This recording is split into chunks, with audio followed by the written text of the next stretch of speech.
Because I had a situation where I had a woman, we were fuck buddies. And this was a chick who would, when she did come over, you know what I'm saying, for sex, she would do extra shit. You know what I'm saying? She would even bring me shit. She was the type of woman that would be willing to cook me a meal and take me out on her dime and all that other shit. You know what I'm saying? So when she hit me up and was complaining about the fact that, you know, you don't take me out, what's up with that? And I told her, point blank, that's not what we do. When I get horny, I call you up. If you're free, I step through. If you get horny, you call me up. If I'm free, I fall through. I'm like, that's it. That's what the fuck we do. Women don't get with guys as placeholders. Do you know how hard it is to get rid of a woman who actually likes you, who actually respects you, who actually loves you? Do you know how hard it is to get rid of that woman? And you're not talking about some hypergamy? This is real simple. The reason why women treat you like shit, the reason why women got an attitude with you, the reason why women fucking diss you and disrespect you is because they never liked, loved, or respected you in the first place. Your whole story is cap, bro. Matter of fact, it's big cap. I'm gonna call you the Mad Hatter.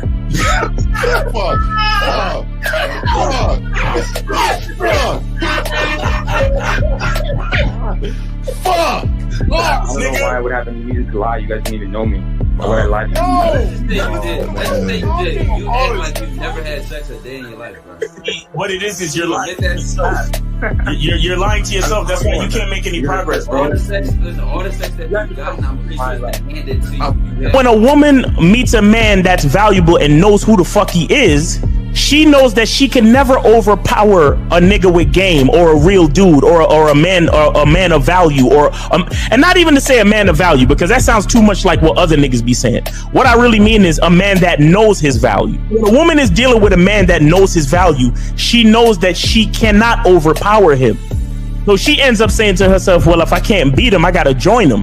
But when a woman is in a room full of dudes that know they value, she knows that she has to submit. And if she don't submit, she got to get the fuck up out of the room. No matter what level she brings it to, how loud she get disrespectful or talks fast, you have to keep your cool. You have to keep it on your energy level. So if you want her to be submissive, you want her to be calmed down, you want her to bring it down a notch, you won't yell louder than her. Talk to her like this. Yo, I don't do that. I don't know if you talk to people like that, but that's not how you're gonna talk to me. That's not what I do. Now, if you want to continue to do that, I will show you exactly where the door is. I will escort you out, tell you have a nice trip, and send your ass right to the gulag. You'll be gone. I don't tolerate that from people in my life. For all you surface dwellers out there and shit, how does it feel following all these motherfuckers on the other side of the streets talking about don't do shit? Well, if you ain't gonna do shit, then why don't you do man shit? Don't run away from fear. Don't dwell in the past. Don't give away your power. Don't feel sorry for yourselves. Don't make the same mistakes over and over again. Don't worry about what people think about you. Why don't you do some man don'ts if you're gonna do a don't anyway? Grass eating lion. It's sad to see so many men suffer from bitch assness, and the women know there's such at an advantage with weak men. They try to shut me up.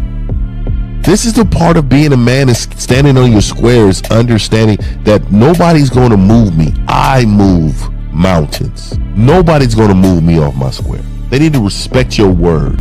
There needs to be a shift in behavior when you get home.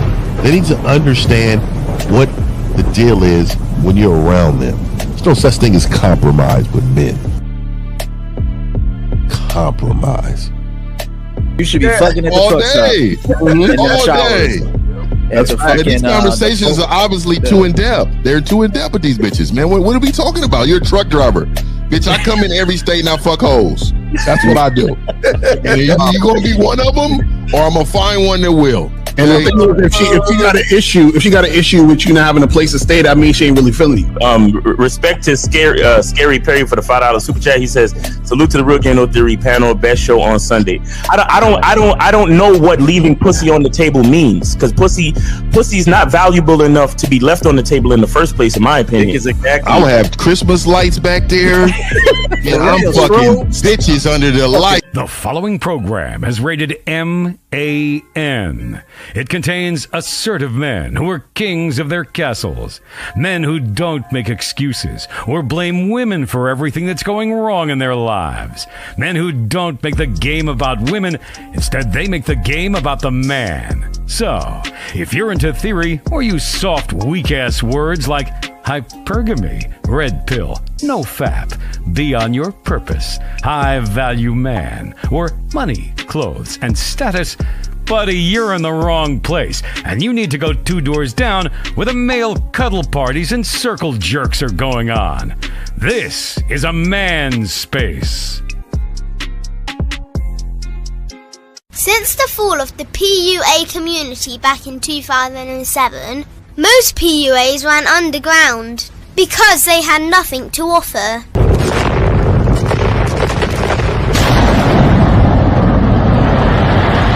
The content creator has become the hero today, dedicated to one single objective: to declaw and defang any person who listens. They decided to join forces to create a cult, and never giving those who listen a solution. It's all about clothes, cars and money, deception and manipulation, indirect game, going your own way.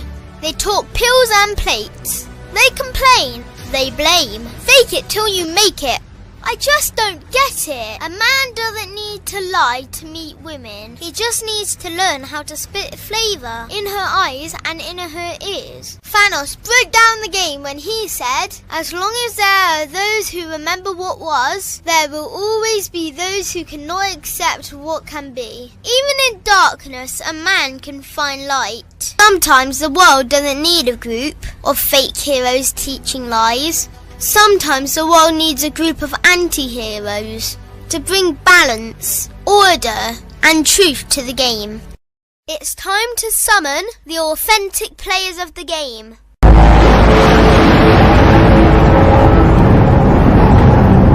It's time to summon the authentic players of the game. The authentic players of the game.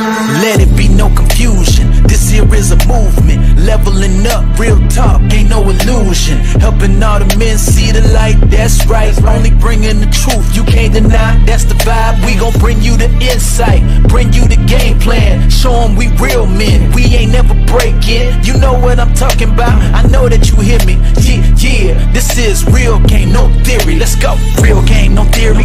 Here to make it happen, teach men how to be men. Now it's time to put in action. Taekwondo and K-Zagging, we got Miles in the building, Mr. 1950 and Steve the Dean Williams, Mr. Lucario and the anti-villains. We gotta keep it real, this ain't about hurt feelings. Speak the truth, gotta say it loud so you hear me. Real game, no theory.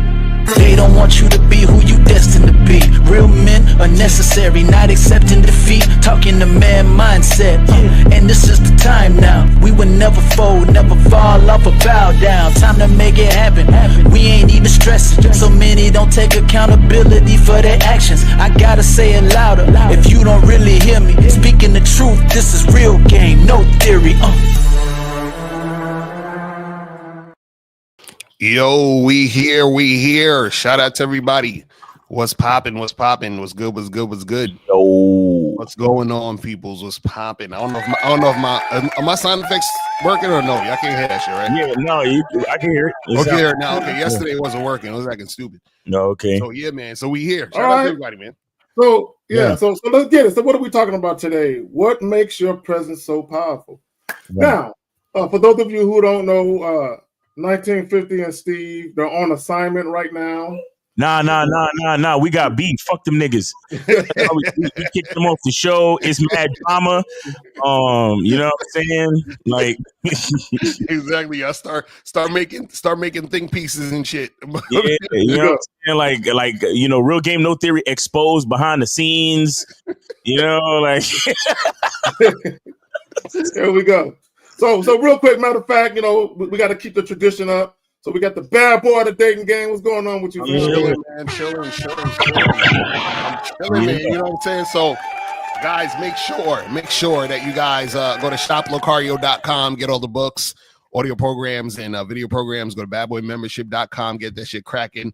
Let's go. Let's make it happen. Yeah. Yes, sir. Hey, look, and we got the motherfucking masculine identity man himself. What's up with you, man? Yes, sir. What's going on with y'all, man? Get the soap, hit that QR code and order your soap. And shout out to Danny P for the $9.99 super chat. He says, salute to the Game Kings, salute to the game, respect. Respect to the panel. Shout out to 1950. Shout out to Steve the Dean. And shout out to the chat, man. All of the moderators, Wicked Scorpion, Alexander Jackson, April MC, and everybody that's in here. Teresa, Red Jet Shell, man. We appreciate all of y'all. Cutie. Everybody appreciate y'all. And you know what? I am gonna be the honorary Steve the Dean. So shit. I'm a fucking hate on every nigga that call in like, yo, you ain't got no game and you can't fuck and you don't know what you're doing and you hate yourself. So shut the fuck up. There we go. So appreciate y'all. It's the boy Zach here. Hey, go ahead, like, share, and subscribe. Shout out to those brothers, but hey, we can hold it down. I think we're more than capable of managing this shit. So let's get it, y'all. There's a couple of clips we're gonna play. Hopefully, my internet holds up and shit. So I'm just preparing, right? I'm under promising and over delivering out to the motherfucker. All right, so here we go. Here's the first one. To be with you. That's between me and my man. Okay, but I mean your man is watching. Like I said, that's between me and my man. It don't matter how much you make. It don't matter at all? Listen, if me and my man have established that we gonna be together and we gonna be loyal, then what he make don't matter, because at the end of the day, it's both of us. So if we ain't making shit that month, that year, then that's on us. So at what age do you feel like a man should have like life kind of together? We're constantly growing and evolving. So whenever God feels like he completed his will, that's when you will have everything you desire. Thank you. So I just wanted to say a lot of these street interviews, the questions that they ask are really divisive. Yeah. Right? Yeah. They're meant to create viral moments. Because he's talking about how much money. She's like, nigga, look, that don't matter to me. If I got the man I want to be with, we will figure it out. He will figure it out. Right. What makes your presence so powerful? And what guys have to understand is that when a woman recognizes she's with a rare specimen, right? And that's exactly how you should look at yourself, right? When she realizes how rare and how valuable you are, she's like, I'm following his lead. It's about him. But y'all got it. Yep. Nah, that's real talk. You could tell she got a man. Right. You could tell she got a man. Like, by the way she talk, her demeanor, like you could tell she got a man, bro. Like this is what happens when a woman can reflect and magnify. You know what I'm saying? You can hear her the way she the way she talk, you like, do you see how confident she is? You know what I'm saying? And the way that she's speaking as if she got her own mind. Right. Do you see what I'm saying? And that's the type of power and value that an actual man brings to a woman's life. Where somebody could ask her a question and she could answer it confidently, even though it's not the most popular answer. Because that's something to be said about that. It's not the most popular answer, but she's still so confident in saying it. That's because she's with a dude that provides a value of confidence for her, that she could just comfortably say that and not worry about it. Why? Because she already know where her bread is buttered. She ain't seeking validation from the rest of y'all. Only validation she seek is from that man. You see what I'm saying? And for good reason, because she know that's the one that's going to take care of her. That's the one that's leading her in the right direction, and that's the one that she trusts and believes in. No, that's real talk. And you know, I like the fact that if you notice, she kept referring to her man in the entire situation and talking about, well, we're doing this, we've discussed this, this is what has been said, and this is the direction we're going. Because this is the thing, a lot of these street interviews, and a lot of times when they talk to these women, some of them are not really either they're not really with the guy, like it's a guy they just started dating or whatever it is like that, or they're with a guy they don't respect, and they're the ones leading the relationship. So this is why they could say any weird ass shit out their mouth in front of their man. Because this is the thing, you know, it's funny. Like if you're a man who has a woman that respects you, she won't say anything in public to embarrass you. You understand? You see what I'm saying? Like she won't say anything that will make you look goofy. Right. You understand what I'm saying? Even if she was thinking it, she's like, nah, I ain't gonna say that shit because that's not a good look. You see what I'm saying?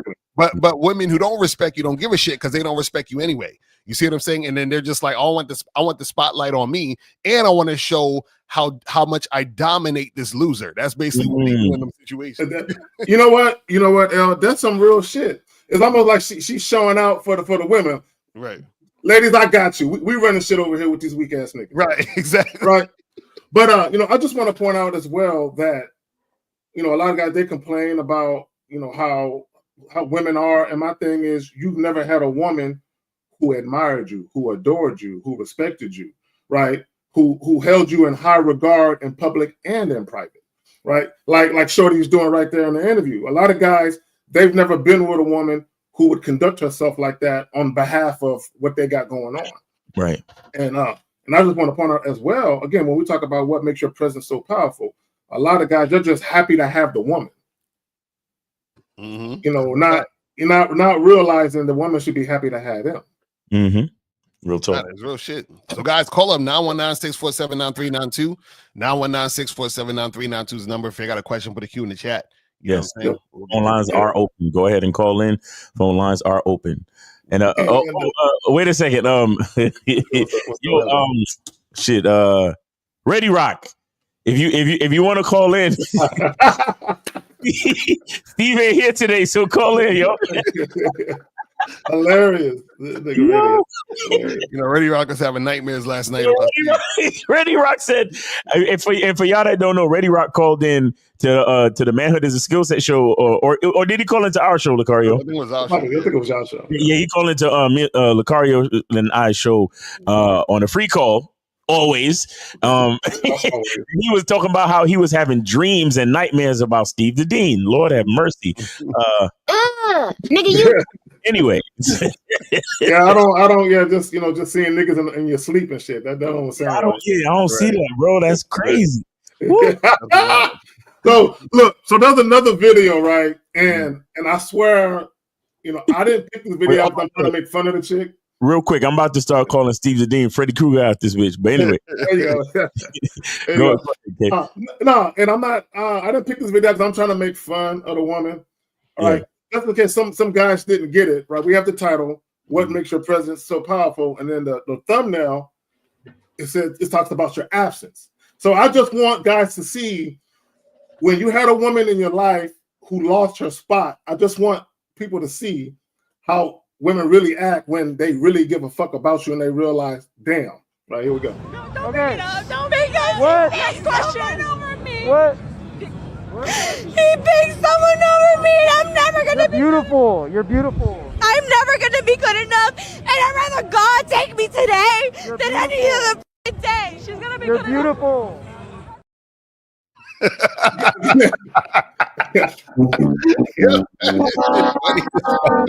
That's just funny as hell.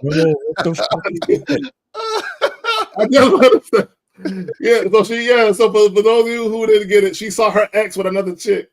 Oh man, she couldn't handle it, right? Oh my god, she couldn't handle it, right? So now her talking about deleting herself, that was just her in the moment. You know what I'm saying? I'm sure she calmed the fuck down later after the alcohol wore off, but right, she was drunk too. Let's be clear. Yeah, let's be clear. Yeah. So she just had a bad moment. She thought she was over her old buddy, and then she saw him. She was like, "Look how happy that motherfucker is." Mm-hmm. You know, a lot of times it's not even really like, this is the thing. People got to understand, like, so a dude to see that and think like, oh yeah, my girl want me back. Exactly. All other shit. But she only want you because she see you with another chick. You feel what I'm saying? So in the moment she jealous. So even if you was to get back with her, it'd be the same bullshit that you left her for that's gonna happen. You feel what I'm saying? So don't let your ego, you know what I'm saying? Like, start getting you up. I'm glad you pointed it out. Right. But also on the flip side, though, what happens too is that sometimes they do feel some type of way and regret it, because this is the thing. Women sometimes can get comfortable in a relationship and they think like, oh, this is whack or boring, or I want something new or whatever. Then y'all break up, and then she realized there ain't nothing out there for her. You understand? She realized niggas is just trying to dick her down and bounce, and now she want to go back to a nigga that actually cared about her. So also understand that is really just her realizing like, damn, I fucked up because I had a good thing. But at that point, it's too late. That's why you shouldn't really be, taking the chicks back when they break up with you, because the thing is that they're essentially saying like, I was looking for something more or better and I couldn't find it. So now I'm back here. So it's like, well, there you go. And in a way, it could be that she's settling, because it could have been a guy who was dicking her down that she wanted. And if he would have chose her, she would have been right there with him.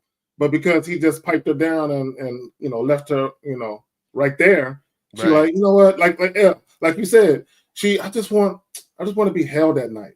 And I want to be held by someone who's familiar to me. Right. And although I don't really, really want to be there, I want to be cared about. And let me just say this, and ladies, I get it. Y'all want to be cared about. Y'all want a nigga, when you call and tell them how your day was at the job, you want a nigga to console you and say, baby girl, fuck your balls, that nigga ain't shit. I know what y'all want. You know what I'm saying? But I mean, a nigga really don't care, because you can switch jobs. I'm gonna tell you that too. You know what I'm saying? I like so. Hey, the call-in line is open, y'all. 919-647-9392.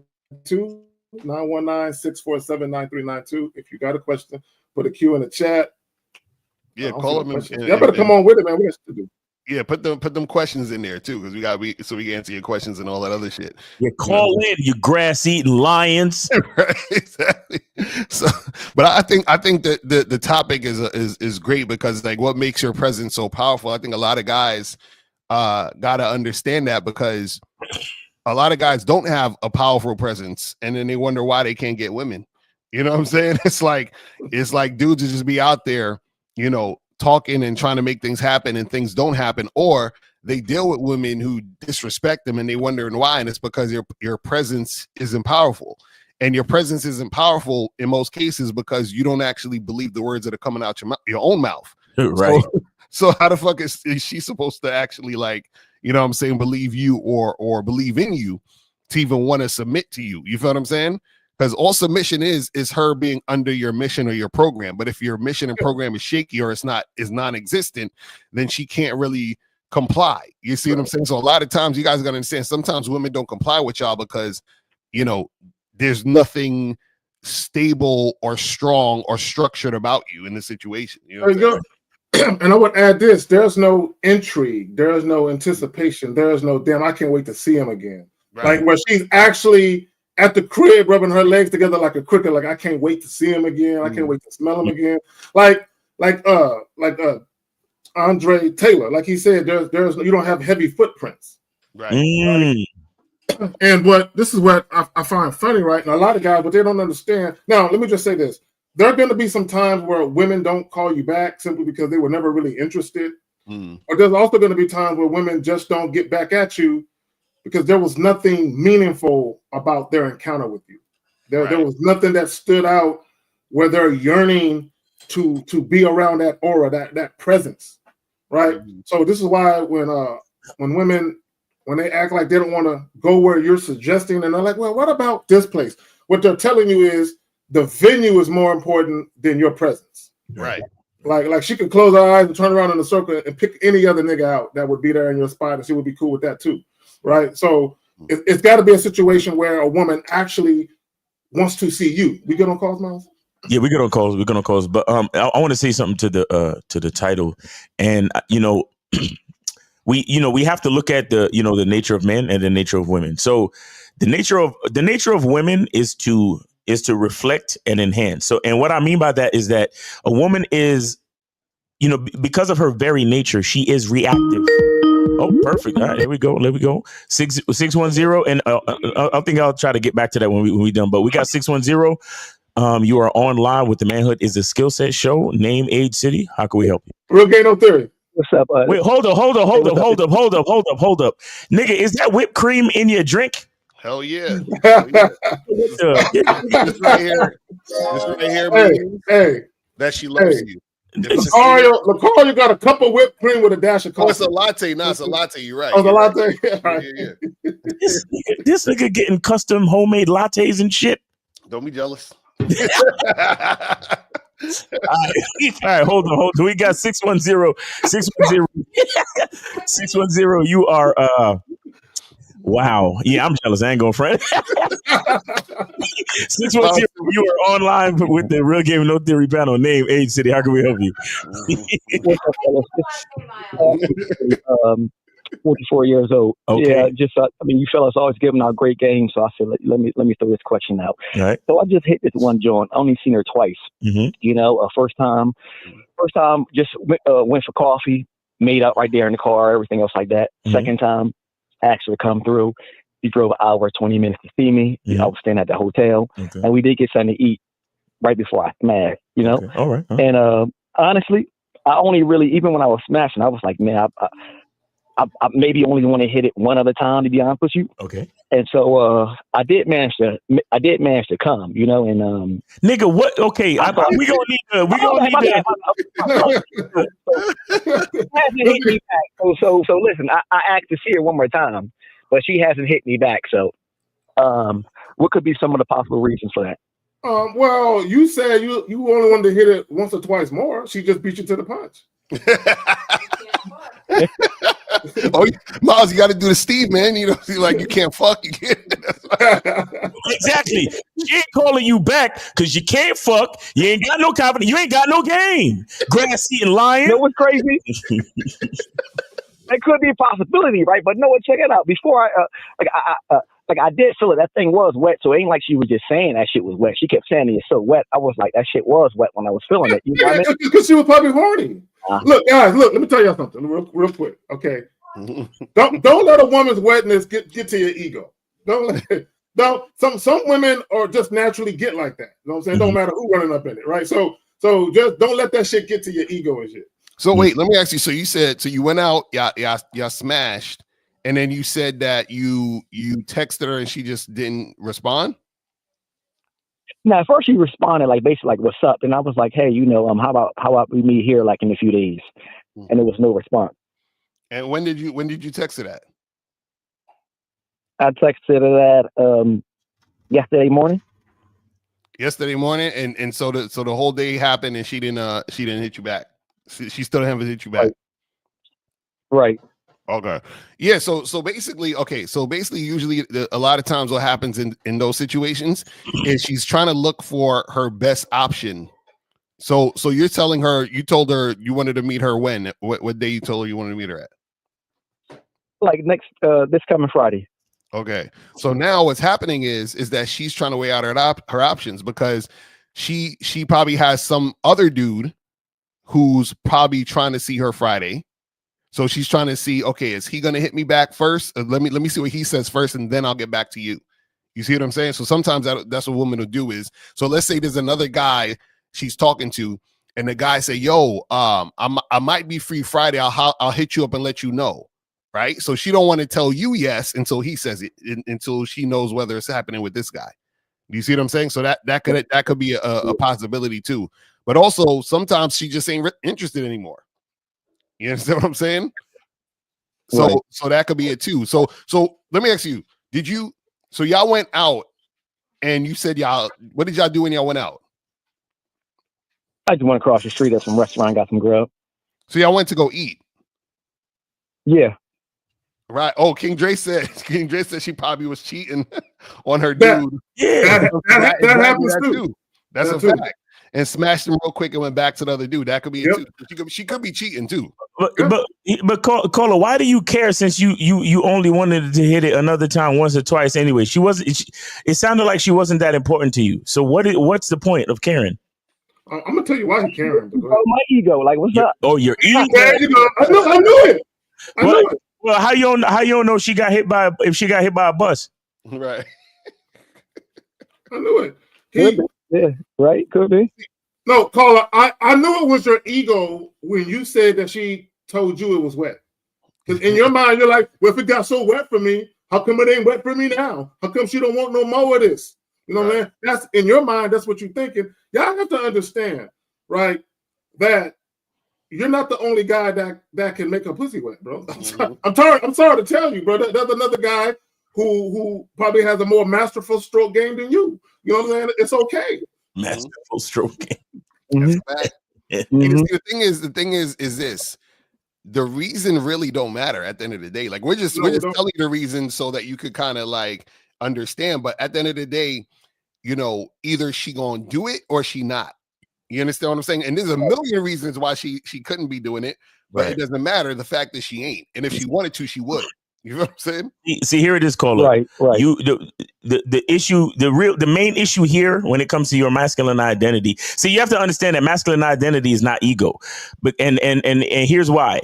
Your ego, a lot of times, the reason why ego is not necessarily a bad thing, but ego can be if you let it, because a lot of times ego is dictated by the actions of other people.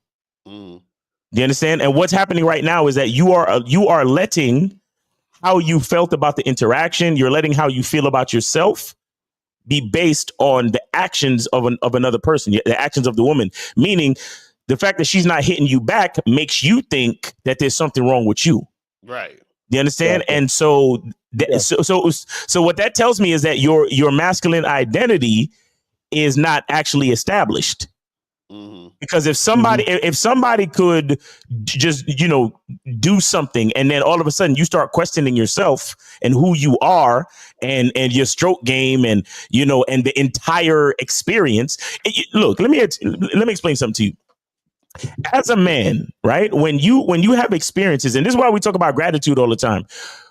Your experience is yours and yours alone. And what does that mean? That means your perception is yours and yours alone. When you allow people to alter your perception, now you're not a man anymore. Now you're behaving. Now you have feminine tendencies, right? Because now you're being reactive. Now you're not the trendsetter. You're not the leader. You're not the one responsible for your experience. You're allowing the woman to be responsible for your experience, because now that she didn't call you back, now you're questioning the whole thing. Right. I have a question. I have a question, and I'm dying for an honest answer. So the first date, you said you took it to coffee and y'all made out in the back of your car. Why did you up the date and go from coffee to dinner? What made you want to get something to eat? Oh, wait, he fed the bitch? Yeah, that's what I was about to ask him too. I didn't even catch that. And that was in the same day? Because this just because now when she was coming through, she just asked me if I ate, and I said no, I didn't eat because I was hungry too. So that was really it. That's why. What? Wait. Okay, see, when a woman asks me, have you eaten? Let me tell you what it means to me. She either about to bring me something to eat, or she about to take me out to eat, or make me something. That's what it means to me. What it meant to you was you fed her. She asked you, have you eaten, and you fed her? Right. Man, she the Jedi mind trick, and she ain't no Jedi. That's yeah. crazy. I mean, she was essentially saying like she ain't eat, like basically did I eat? So you know what I mean. So I was like, nah, I ain't eat yet. She fucking on an empty stomach, dog. What we doing? wait. So was this all in the same day? Yeah, this was the same day, right before I smashed. Oh, so nothing about it because I was hungry too, Yeah. So y'all went to get coffee, then y'all went to eat, then you smashed. Oh no, that wasn't the same day. Nah, that was a different day. We went to get that's what I asked you. I said, was it the same day or different day? Like a week later. So wait, so y'all went to get coffee. Hold on. So listen. So let me get this straight. So you went to get coffee, and then on that day you got coffee. You didn't smash, correct? Right. Yeah. Made out in the car. Yes. Yeah. Okay, you made it out in the car. Now, why didn't you smash that day when you made it out in the car?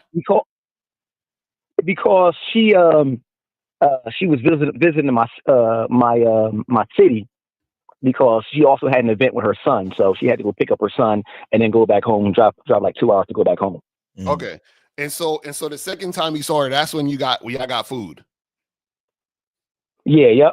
Yeah. Okay, and then y'all smashed. Yeah, and that's when that conversation come up. Like, hey, did I eat or something like that? If I'm hungry, something like that.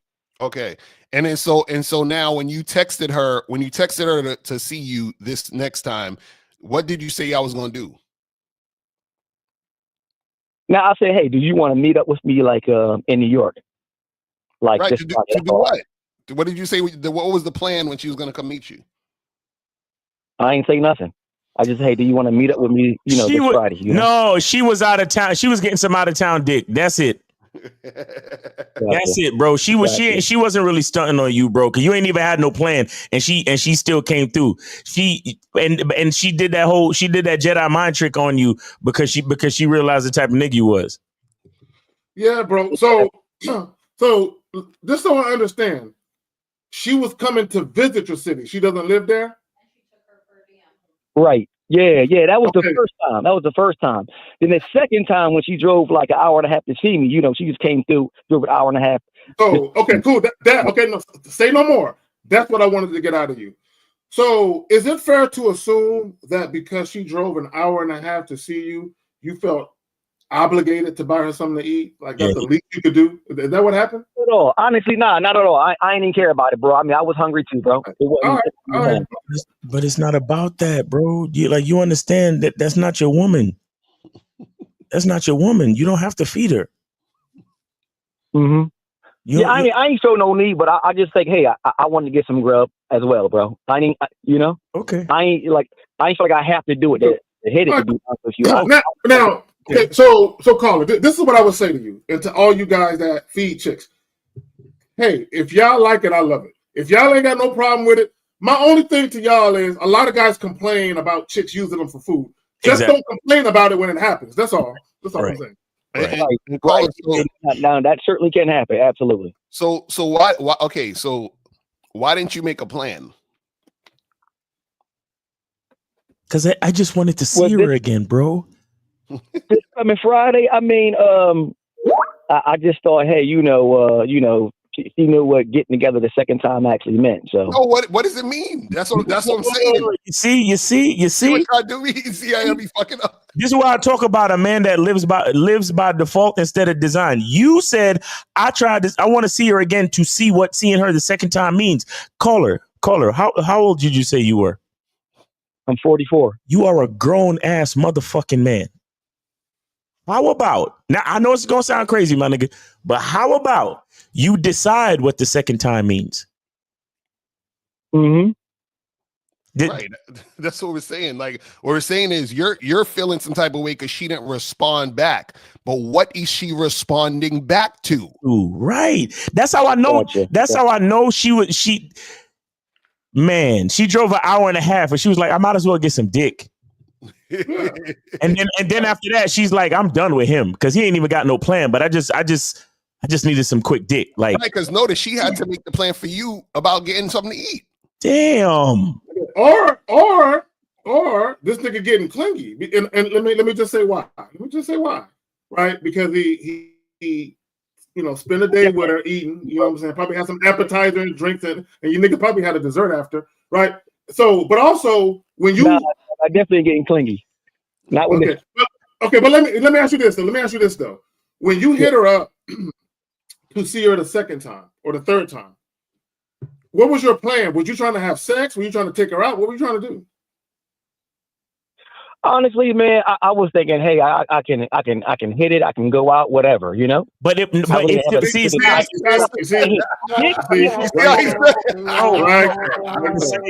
see, look, we don't know exactly why she's not hitting you back, but I could tell you on a subconscious on a subconscious level why she not hitting you back is because you're not a leader, bro. Right. You're not a leader. Everything with you is, well, it depends, and either or, and maybe, and let's see what happens. And you're very, very indecisive. That's how women move, bro. If I had linked up with her, I mean, I wouldn't mind to go out or nothing like that. Call her. Listen to your words. I need y'all to listen to your words. You said, number one, you said if. You said if, and then you said maybe if this happens. Bro, men don't speak like this. Men don't speak like this. You, bro. Look. I'm just saying. Look, bro. I'm just saying. Like, I don't think that like me saying, hey, you want to link up this Friday and no response. I mean, I already hit it. My whole conversation, the whole time, for the most part, it was sexual. So I mean, she knew what I was about. I don't think I had to. But no. But this is the calling. This is the problem. I'm gonna show you right now, and I hope you're gonna take notes on this, right? Whenever you're dealing with a woman, it's not about one particular thing you do. It's about everything that has been done. Right now, notice you took her to coffee, right, and you took her to eat. That was the second date, right? And then y'all had sex. So now, what happens is that her perception could be that you could be the type of guy that she could have a relationship with, right? I'm just saying that could be the perception based on what you did. Now, when you told her, let's meet up again Friday, now watch what I'm telling you. You didn't let her know why. So based on why, then she can assess what it actually is. But you didn't say why, so it's so ambiguous. So the why is probably the hesitation she's given, which is why she's not texting you back. You understand what I'm saying? You're right. Yeah, Because you're right. You definitely. You know what I'm saying? And caller. Let me add this to what Elle is saying. See, you said earlier before Elle started talking, you said she should know what it is with me. No, she doesn't. No, she doesn't know what it is, and the reason why she don't know what it is because you fucked her and you spent non-sexual time with her twice. Right. So with you, it's either or. It's either we can just hang out, or maybe we can fuck. It's either or, right? So if you want it to be just about fucking, you would make it just about fucking, and you would make her understand that that's what you're trying to do. So when you hit her up, you could be like, hey, girl, I'm going to need you to bring that wet thing back through here so we can get back to what we started, right? You could have said that, and she would have knew what it was. She probably just wanted a F buddy or out of town F buddy. And you seem like you wanted a relationship, or that you could have let it turn into a relationship. And she's like, I don't want to fuck with this dude because he might get too sticky on me. He might get needy on me. Like pretty much like you are now, because you claim you're not clingy, but the fact that she didn't call you back made you call us. No, I ain't clingy. This is just to understand the game, bro. That's all. You know what I mean? Like that, I would have said, listen. That's why I called. No, listen. See, and one thing I notice about the platform that we have is that a lot of you cats, you call in saying that you asking for help, but you try to turn it into a debate because you don't really want to accept the game. You don't want to accept the truth. What I'm explaining to you is listen. What I'm explaining to you is that your interest of trying to understand the game is the clinginess that I'm talking about, because you're trying to understand the game based on what a woman did. And don't get me wrong, I'm glad you called in because I do want to give you the game, but I need you to understand the motivation. I need you to understand why you're calling. Right. And I'm telling you, it's because you, and if you don't want to call it clingy, fine. You don't have to call it clingy. But the fact is, your feelings, your emotions, your ego got mixed up in there somewhere, where the fact that she not hitting you back is make you want to reach out to us. And what I'm saying is a nigga who's 100% cool with whatever went down is just going to go about his day and not even think about this bitch. You get what I'm saying? Right. Yeah, I feel you. All right. That's all I'm saying, bro. I ain't trying to put you down. You know what? Fuck that. Representing for Steve, nigga, you don't got no game. You can't fuck. Shout out to King Dre. He said understanding the game is understanding that ain't no telling why she ain't called back. It don't even matter. She ain't on your program, and that's all right. Move on, bro's clingy. That's what we're saying. So what we're saying is this. This is the funny part. I remember Miles said this one time on the show, and it blew my mind. I was like, yo, that shit is real. He said the way that we know y'all don't have game is because you're calling in. And I was like, that's so true. Because if you had it, you wouldn't call in. So what we're saying is this: everything matters. So the thing is, a guy with game won't ask or care why she didn't call back. Right. That's what we're saying. So, and I want to expound upon what King Dre said. The fact that you called in asking about a bitch is clingy. Yeah. That in and of itself is clingy. See, a lot of y'all, when we talk about being needy or clingy, in your mind, you have what it would mean to be that from your perspective. But the fact that you're calling about a woman who ain't your woman, like, man, why does she do me like that? Why she ain't hit me back? Why she don't want my dick no more? Right? That shows that you're clingy. Mm-hmm. Exactly. But hey, caller, we appreciate the call, brother. We appreciate the call. Thanks for sharing your story. I appreciate all the game. You know what I'm saying? Appreciate all y'all. Yeah, man. Yeah, man. Y'all. Keep doing your thing out there. Be safe in these streets. But I would say this: be a little bit more decisive and design the experience. Don't just be like, oh well, we could hook up, and if it happens, it's cool, and blah blah blah. Like all that laid back shit. All that laid back shit is I know it seems like it might be a good thing to do, but here's the thing: be laid back as you tell her what to do. Right. You gotta choose something. You gotta say, come over and we gonna fuck. Or hey, come through and we gonna go get some coffee. Or like it has to be something specific. You can't just be like, oh hey, let's hang out and then we'll see what happens. Let me tell you something. Sometimes y'all all right. You don't even understand this, bro. You even understand this. Sometimes just giving a woman details of the experience, like you got a date night coming up, or you setting the plans for a date, even with one of these chicks on the dating app or whatever it is, and you're listing the plans and you're giving details of what y'all gonna do, bro. That shit is like foreplay for women, especially the women that's really feeling you. It is, Miles. That's some real shit right there, Miles. Yeah, that gets, bro. Because remember, a woman, she's all about her emotions, and she's feeling you. So her emotions, coupled with imagination, coupled with anticipation, that's what's gonna get her. So when you say, hey, so what's up? What's going on? So listen, for Saturday night, I'm gonna pick you up. Then we're gonna do this, and check this out. I want you to wear this because I love how you look in that, and make sure you wear heels because that accentuate them sexy ass hips. Then we're gonna go here, then we're gonna do that, and then right around, by this time we're gonna be back at the crib, and then we're gonna do this, and then we're gonna start out with that. I'm gonna put on some music, and then you listen all this shit down to her, broad. And all she's doing is like, oh my God. Every next line of the detail of what y'all doing is just her like, yes, daddy. You feel me? Like she's just all about it. So it's important that you are decisive and know what you want. When you be on that type of, I'm gonna pull up and then we see what happens. Like you want some fucking little boy shit, some high school shit. You see what I'm saying? So you got what you doing. Yeah. And let me add this as well, because caller, and this is where having game actually comes in at when you have a plan and you also see an opportunity. And this is what I mean by that.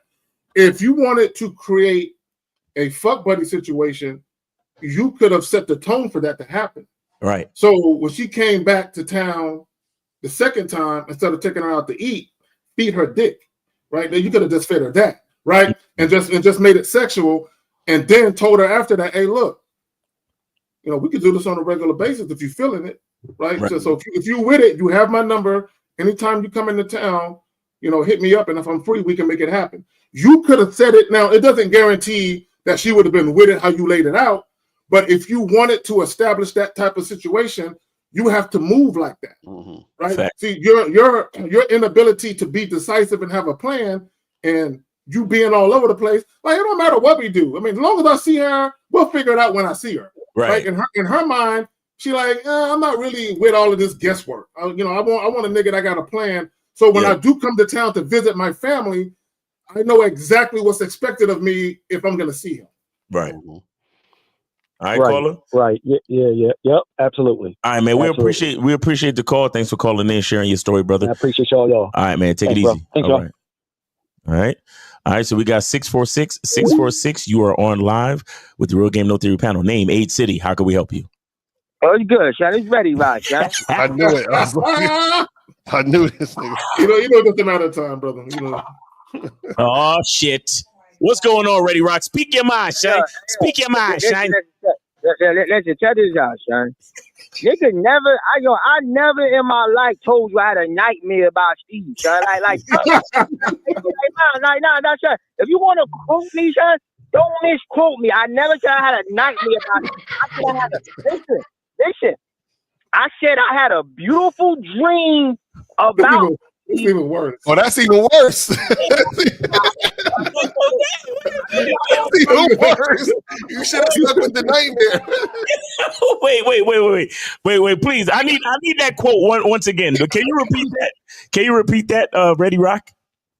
Listen, because I know y'all gonna be glazing, try to turn in some homosexual stuff. I don't move like that, sir. I share what I share. I said I had a beautiful dream that me and Steve was in the octagon, and it was you. It was I met Miles and Lucario. Y'all pieced me up. Y'all was real happy. Me and Steve got in the octagon, and I whooped his ass in front of all of y'all, and ain't nothing y'all could do about it. And at the end of the fight, y'all didn't like me no more, son. Now let me tell you something. Now hold up. Let me tell you something about a nigga like me and a nigga like Steve. Now, Miles, it's a reason why that nigga don't want me calling this show, son. Now you notice he clown every other little simp ass, weak ass nigga that called this show. But when Ready Rock called this show, what he said to you, Miles? 10, 9, 8. That nigga count down because you scared me, nigga. You understand me? Let me tell you something, Miles. If me and this nigga went to school together, you would have got me suspended. You would have got me kicked out of school, son. That nigga scared me, son. It's a reason I'm the only nigga that called this show, and he don't want to call this show because he pussy, son. And you know that. And Miles, hey, Miles, I'm about to take you on a little time back, little journey way back, right? What? One time a caller called you, Miles, and hold on. One time a caller called you, Miles, right? And you was telling him how you hold niggas accountable, right? Right. So the caller. You know what, Ready Rock? You know what, Ready Rock? 10, 9. You know what? I'm gonna get you the fuck up out of here, nigga. Get the fuck out of here, bitch ass nigga. Shut up, the D, nigga. Fuck are we doing? Fuck out of here, Ready Rock. You don't call in on Sundays, nigga. You can't fuck. You ain't got no game. And you hate yourself, young man. Fuck out of here. Let's go. Oh shit. Oh man, Ready Rock should have been like a WWF character. I swear, like they should have had a whole character. Like, yo, that would have been a good wrestling character. That's a fact. Ready Rock, Ready Rock, he woke up out of sleep, bro. Ready Rock thought he had a chance to flex just because Steve wasn't here today. Hey, Steve was here. Like Steve was here. Steve was here, nigga. I told y'all niggas I was gonna represent for Steve. Get that nigga the fuck out of here. Look, yo, guys, call in 919-647-9392, 919-647-9392. Here we go. All right, so we got 983. You are on live with the Real Game Military panel. Name, age, city. How can we help you? 983. Come on, man. Hey, what's going on, man? How y'all doing? Hey, what's going on, man? Chilling, man. I was wondering if you could, like, maybe break it down real quick for me as to why it's important for a man to be selfish, even though it doesn't really sound good. So it sounds great. Yeah. What makes you think it doesn't sound good? Well, just in the fact that, you know what people say, what people say to be selfish. So, caller, let me ask you a question. If somebody pulled out a gun and was about to shoot you, do you know anybody personally that would jump in front of that bullet for you? No. That's why you should be selfish. Exactly. No. Right. And caller, let me get a little bit And you know, and there's a lot of stuff that we talk about on the Monday Night Masterclass on the Masculine Identity membership. So if you guys are not on the membership, please join the membership and be a part of the Monday Night Masterclass. Because we go in very heavy with the game, man. But let me explain something to you. Who in society depends on a man? Tell me. List the demographics in society that depends on a man. That depends on a man. Yeah. I mean, off top, man, I couldn't tell you a whole lot, but I mean, I would say it's a lot compared to what men do. You know. Yeah, that's what I'm saying. No. Of course, you're on the right track. Looking at what men do, right? Who depends on men? Who depends on a man, bro? Tell me. Well, it would be women. Okay, who else? Women and children. Okay, who else? Well, I mean, that's it. Other men. And the elderly and weak ass men. Mm-hmm. So it's basically everybody. So that's basically everybody. So in that list of people, who can a man at his apex, a man performing at optimal levels, who can that man actually depend on? Tell me. No one. Exactly. Right. This is what you motherfuckers don't see about your value as men. Notice what I said. A man at his apex, a man operating at 100%. He cannot depend on anyone because everyone is dependent on him. Mm-hmm. So why the fuck would I not be selfish? The reason why I have to be selfish is so I can continue to operate at optimal levels so I can help and serve everybody that's dependent on who? Me. Right. Yeah, so this is what a lot of people don't understand. Being a selfish man is actually beneficial to all up under your wing, bro. Exactly. Of course. Exactly. Because also too, the thing that you guys got to understand is that if you're not selfish, that depletes you, which means you're not of use to anyone. Mm-hmm. You understand? That's the ironic part. You think you're being selfless by, let me do all these things for all these people and disregard myself. Right. And then if you disregard yourself, what happens is you deplete yourself, which means you actually can't help other people. The only way you can help other people is to be selfish, because that's when you're at your most optimal. And then what happens is that a man understands that, hey, I'm the one that is able to help these people, because it's in your nature as a man to want to help. Yeah, but you're not going to want to do that if you're not fully being you. You feel what I'm saying? It's going to be difficult. Exactly. It's kind of like back in the day, you had people's great grandparents or great grandfather working 2 or 3 jobs. You know what I'm saying? Working themselves to death and shit. And he couldn't show up, you know what I'm saying, in every aspect of people's lives because he was working himself to death. So, and that's because someone told him that's what he had to do. And he wasn't being selfish. Because if he was being selfish, he would have lived longer. He would have been a better husband, a better father, you know what I'm saying? A better grandfather, in my opinion, right? So what guys got to understand is that society has told, young men to prioritize everybody but them, right? It's kind of like, there's a goofy ass saying on the internet where it says men sacrifice for their families. And what is that saying? Women sacrifice for themselves and men sacrifice for their families and shit. Yeah, I saw that. And I'm like, I agree with women. I'm sacrificing for myself too. What the fuck are we talking about? I don't think nobody should be sacrificing for people. Because my thing is, when it comes to your sense of well-being, your happiness, your joy, you're the only one who can grant that, really. Thanks. I got it. So, Cola, do you understand now or no? Oh yeah, I definitely do, man. It's just like I was thinking that, but it's just I didn't really know if, you know what I'm saying, I was being too selfish, like, because you can go overboard, like where you're like too selfish. No. Caller. The term selfish when it's referring to a man, that was created by women. I need you to understand that. And the reason why women would call a man selfish is because they couldn't have their way. Can you buy me this? No, you're selfish. Right? After you fuck her, she want to spend the night. No, you got to go home. I just met you. You're selfish.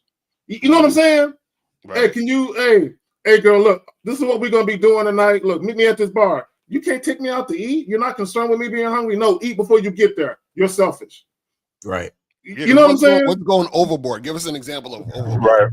Yeah. Give us an example of what you mean when you say you could take selfishness overboard.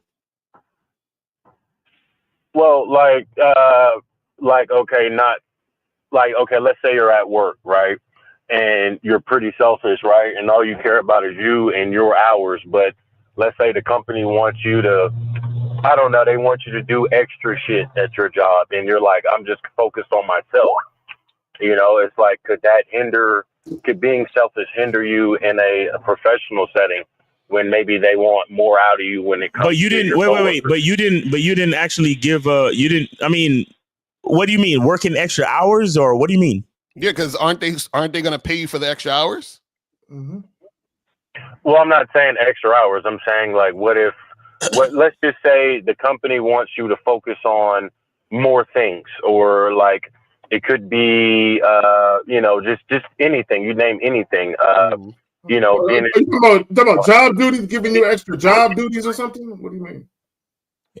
Well, if they're giving you more responsibilities at the job, then that means they're gonna have to pay you more. Correct? Yeah, that's true. But like, what if they didn't? Like, I didn't agree to that when I was hired. It kind of just, they found out, well, actually, you know, the owner, he doesn't like how much I'm getting paid. I'm getting paid more than any and everybody. So now all of a sudden, well, they expect more out of me when I didn't agree to that. All of a sudden, well, no. See, these are not good examples, because now what we're looking at now is you're working for a company that is mismanaging its salary, its salary dynamics and shit like that. Like, that don't got nothing to do with you. Right. That's not. Well, what I'm saying here is, what if they came to me and said, well, you're the highest paid, so we expect more out of you. You know what I'm saying? Even though when I was initially hired, I was hired just like everybody else. It was just at a higher pay rate. And so you're saying that if you say, I don't want to do it, that's selfish? No, well, I'm saying, would it be selfish of me to go, I didn't agree to that when I was hired. I'm focused on myself. I'm focused on my work. No. Listen, bro. Listen. Again, it's going to be hard for you to really prove the point, because all you really got to do is look back at the contract of your hiring, and you are only responsible for what's inside that contract. And if they want to add more things to your employment duties, then we're gonna have to renegotiate the contract, and that wouldn't be selfish on your part. That would be smart. Right. That's just business. That's business. So it's not about being see, again, a lot of people get guilt tripped or scammed into what the idea of selfishness actually is. Like Kazak said earlier. So what you're saying is, oh, well, am I being selfish if I don't let my employer scam me into doing more things that I didn't agree to when I was first employed? If we negotiated salary and they agreed to pay me for a certain job description, that's on them. Right. If I'm fulfilling my job description, that's all I need to do, bro. Right. And on top of that, if you didn't want to do it, you can just say, I don't want to do it. And that would be you being selfish. Right. But that's you basically. Right. So how is that going overboard when this is a business and I didn't agree to that and y'all not paying me for the things you're telling me you want me to do? Right. Right. Well, the issue comes about when, okay, like you said, I agreed to do my job at a particular rate. My manager, well, apparently the owner doesn't like how much I'm getting paid. So how are they not gonna like how much you get paid when they're paying you? This is what I'm saying. This example is weird because they've already agreed to pay you something. They're asking you to do more. You can say to yourself, well, I don't want to do more of that shit, so I decline. That's you being selfish. Right. So what I'm saying is, how is that going overboard? No, I'm not. Well, I'm saying, which means basically quit. No. Quit. You just declined the other things they said you wanted to do. Now, what I will do if I were you, though, you need to be looking for another job, though, simply because if the owner got a problem with paying you, he's gonna look for a reason to fire you. Right. That's basically what they're doing. You know, my manager was like, well, everything you do is going to be under a microscope, and well, you're the highest paid guy, so we expect more out of you. They're trying to fire you, bro. You know, and I'm like, okay, yeah. Basically, that's what that means. Hey, caller, look, let me tell you something. Keep a documentation of everything. If I were you, what I would do, if you can, is record what you can record, right, within reason, right? Because there might be some things that might not be admissible in court if you got to sue. But yeah, they're going to try and fire you. So that's probably what it is. Like they're trying to set you up to get fired. But this is the thing. Either way, right? If you don't want to do this shit, don't do this shit and just get fired. I agree. You understand what I'm saying? Like basically what we're talking about when we talk about selfishness is you being able to make the decisions that work best for you. You understand what I'm saying? Because if you end up doing that decision at work and then you're not happy about the situation, then you're not going to be good to anybody in the situation because you're not happy doing what the fuck you did. And that happened because you were trying to quote unquote not be selfish. Right. You see what I'm saying? Right.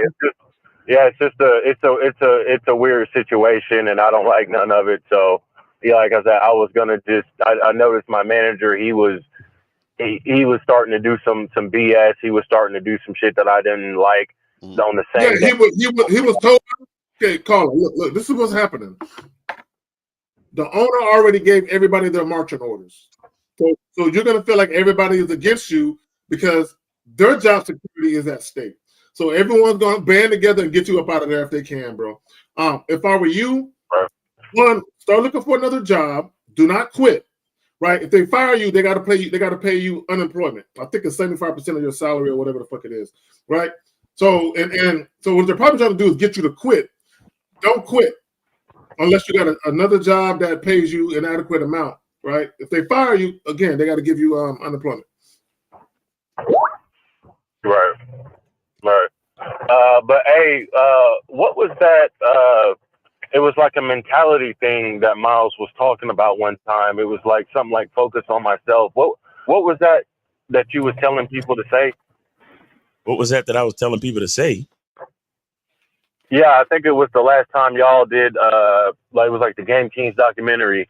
And I remember on one podcast, you were like something about focus on myself, focus on my money, something like that. I kind of like that, what you were saying, but I kind of forgot word for word what it was. Oh, well, I don't know. You know, next time you hear me say something dope, you got to write it down, man. Right. but I can't. Right. But I mean, either way, what that basically means is the same thing we're talking about, being selfish, focus on yourself. Yeah. See, this is the thing. This is the thing you guys got to understand. The problem is that a lot of times you guys will make society and all these other things and affect you. Like you're putting that above you. You understand what I'm saying? You got to put yourself above all the things. That's what being selfish is. Because what happens is that when you're putting society above you, you say, "Damn, well, you know, maybe I should do it because I don't want to get fired." Sometimes you got to get fired or you got to quit. You understand what I'm saying? Like sometimes you just got to do that thing because what happens is that the more things that you do, right, that are not what you want to do, the more unhappy you're going to be. Exactly. You understand what I'm saying? So even if this is the thing. Sometimes you'll be more happy being unemployed than being employed.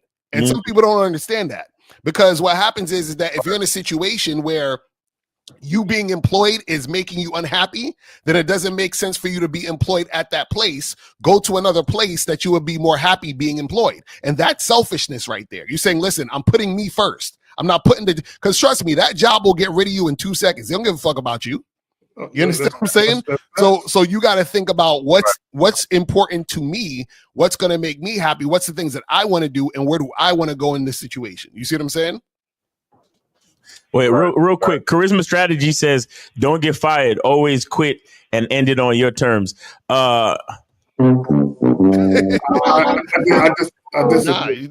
See, here's what I say.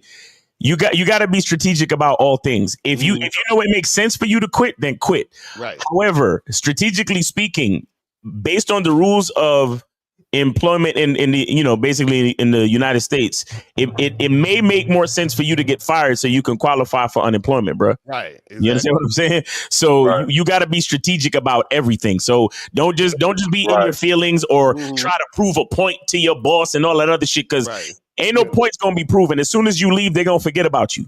Right. And all the lessons that you tried to teach. No. I didn't say get. No. Hold on. You're putting words in my mouth. I didn't say purposely get fired. What I said was they're trying to get them up out of there. Right. What I'm saying is, if you're going to quit, only quit when you have another job. Don't be quitting and sit at home. Exactly. Right? You're unemployed. You ain't got no job, and you don't get unemployed. That's dumb. So, like Miles was saying, be strategic. So, if you're gonna quit, make sure you have a job already lined up that you're hired.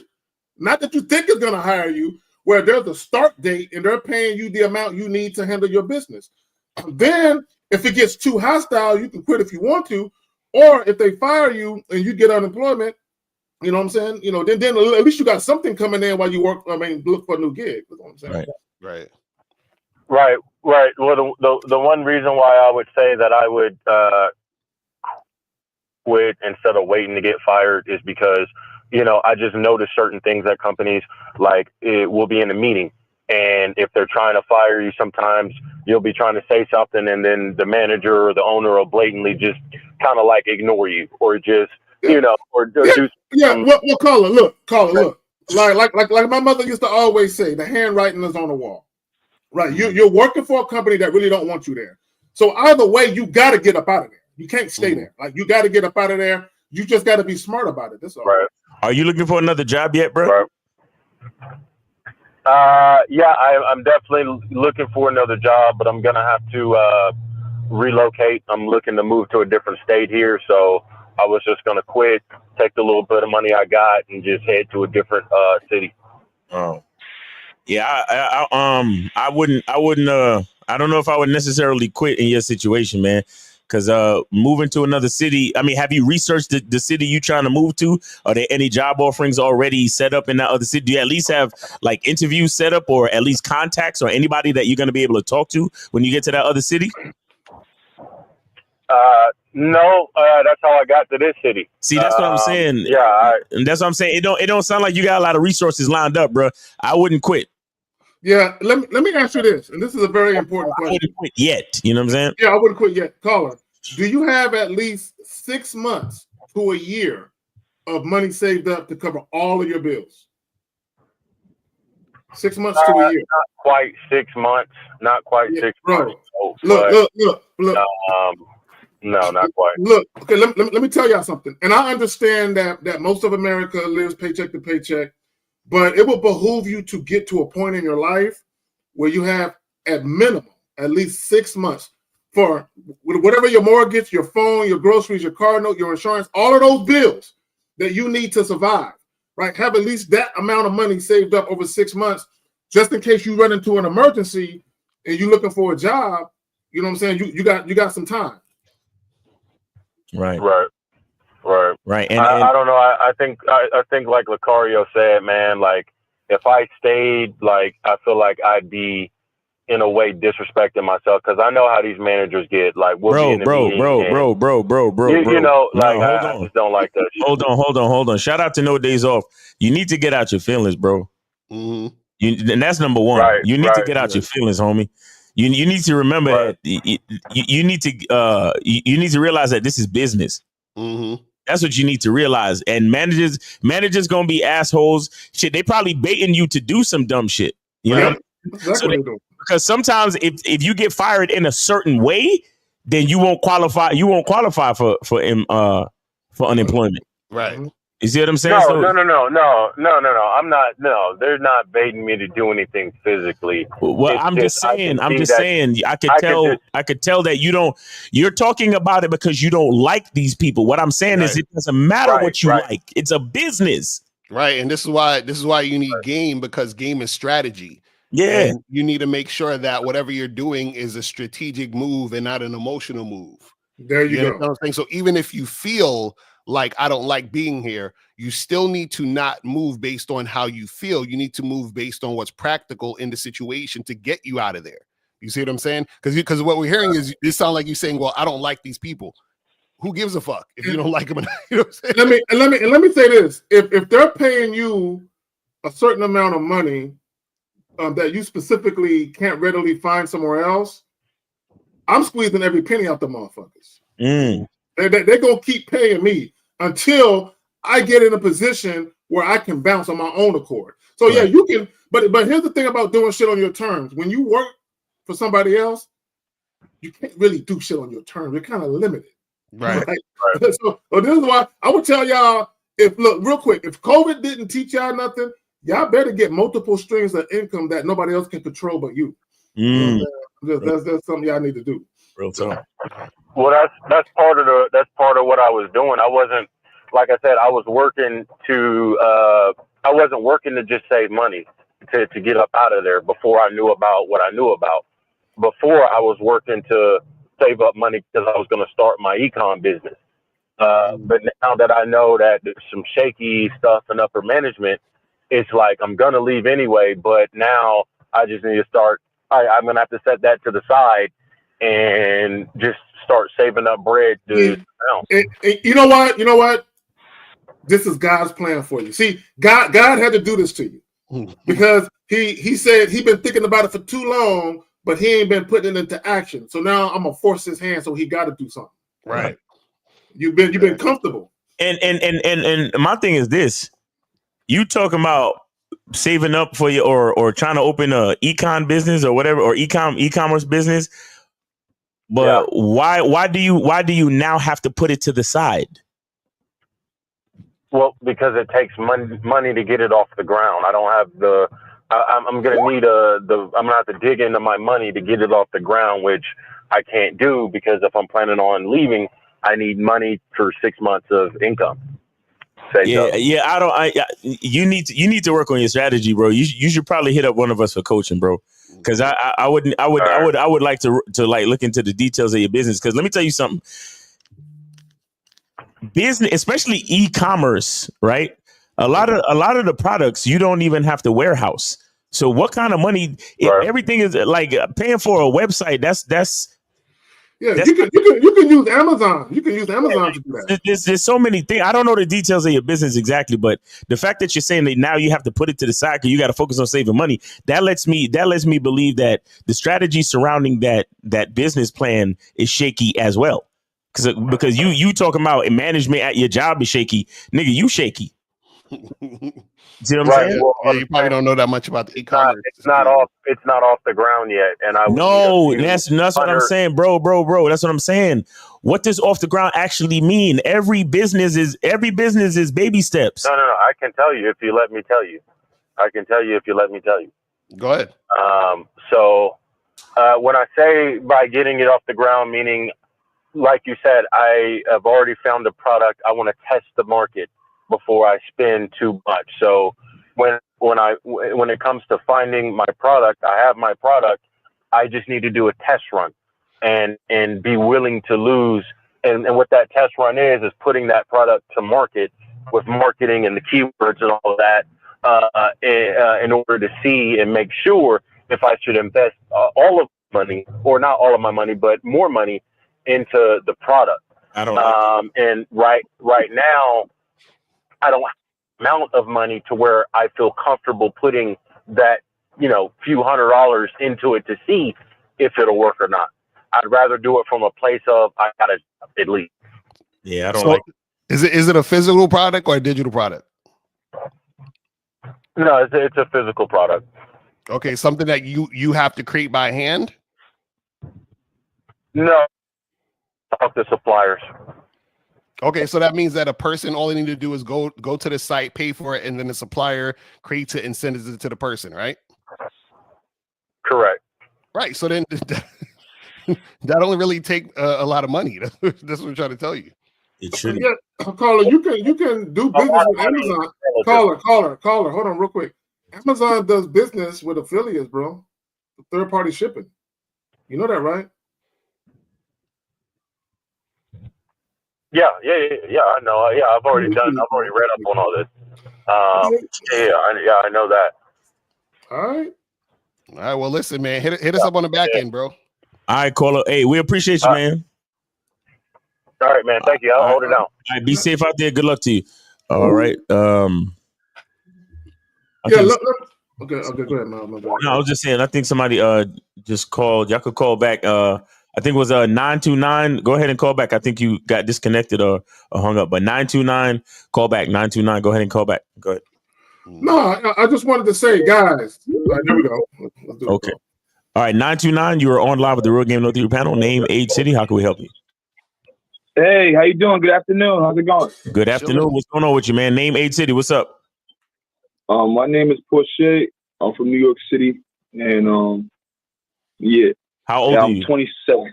27? I just turned 27 this month. Okay. All right. Cool. Go ahead, bro. What's your question? Are we live right now? Yeah. Oh shit! All right, because I muted you guys. I wasn't sure. Oh, okay. So yeah, I just need some advice for like entrepreneurship because I'm running a couple companies by myself. I started, and big up to the last call. I definitely I feel like I kind of took that risk and just found out what my best products were, and I'm just promoting those. Like any advice you can say. So what's your product?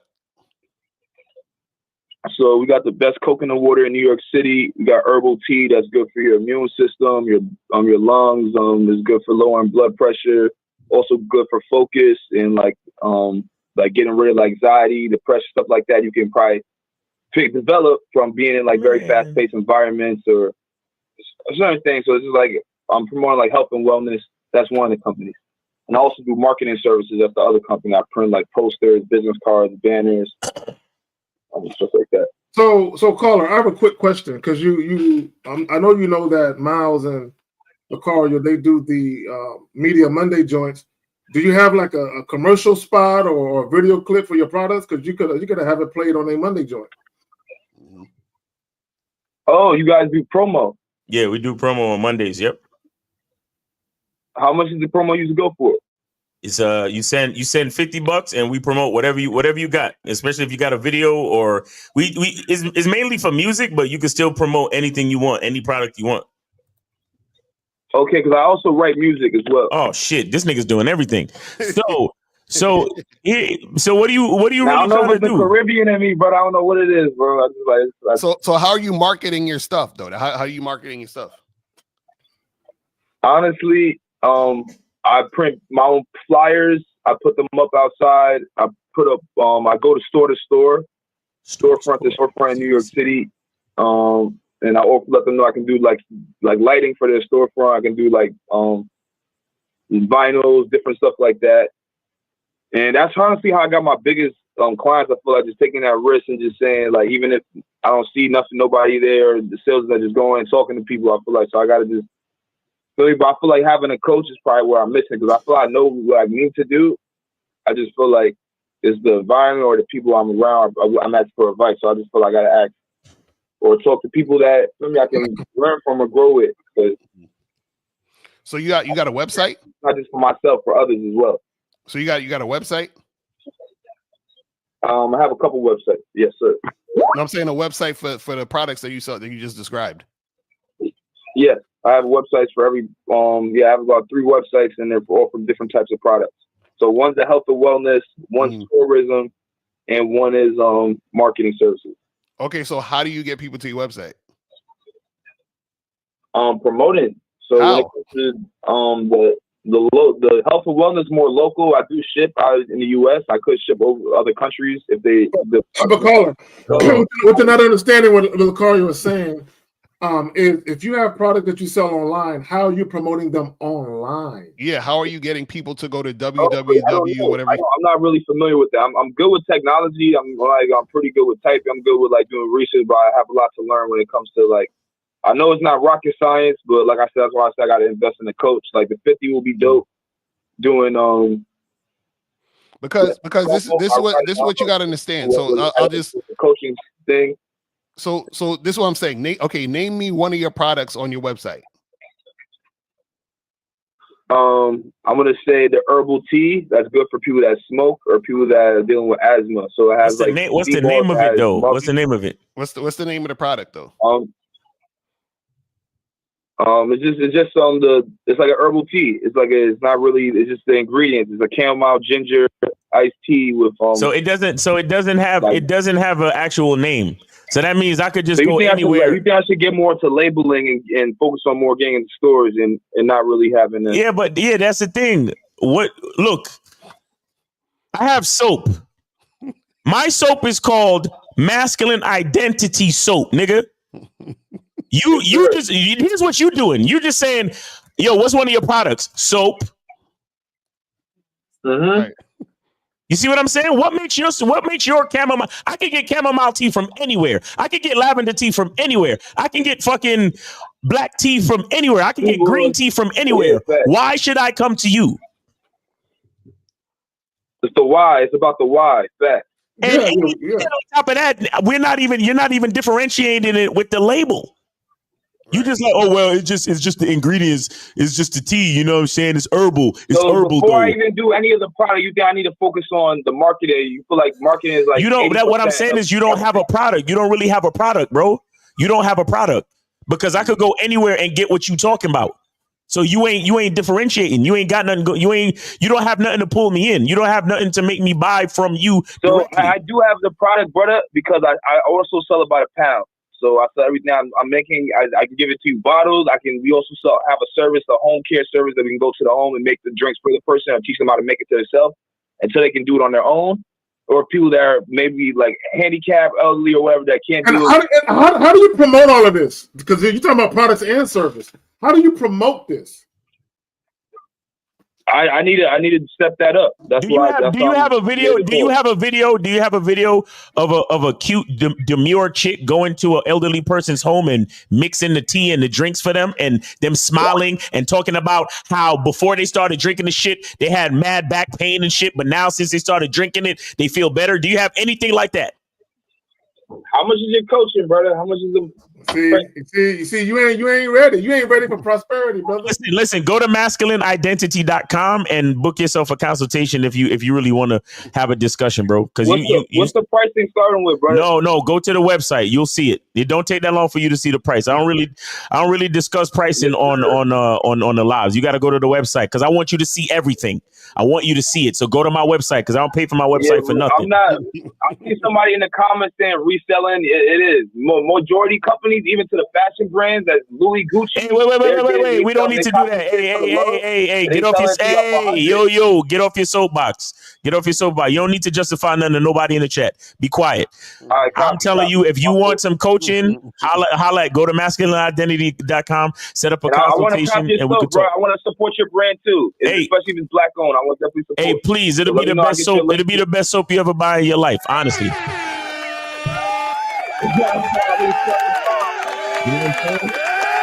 Look at this shit. Look, you a DJ too, man. Look, check this shit out. Check this shit out. Oh yeah. Oh, I got candles. No, nigga, I got silverback seduction candles, and this candle in particular is called the G-Spot.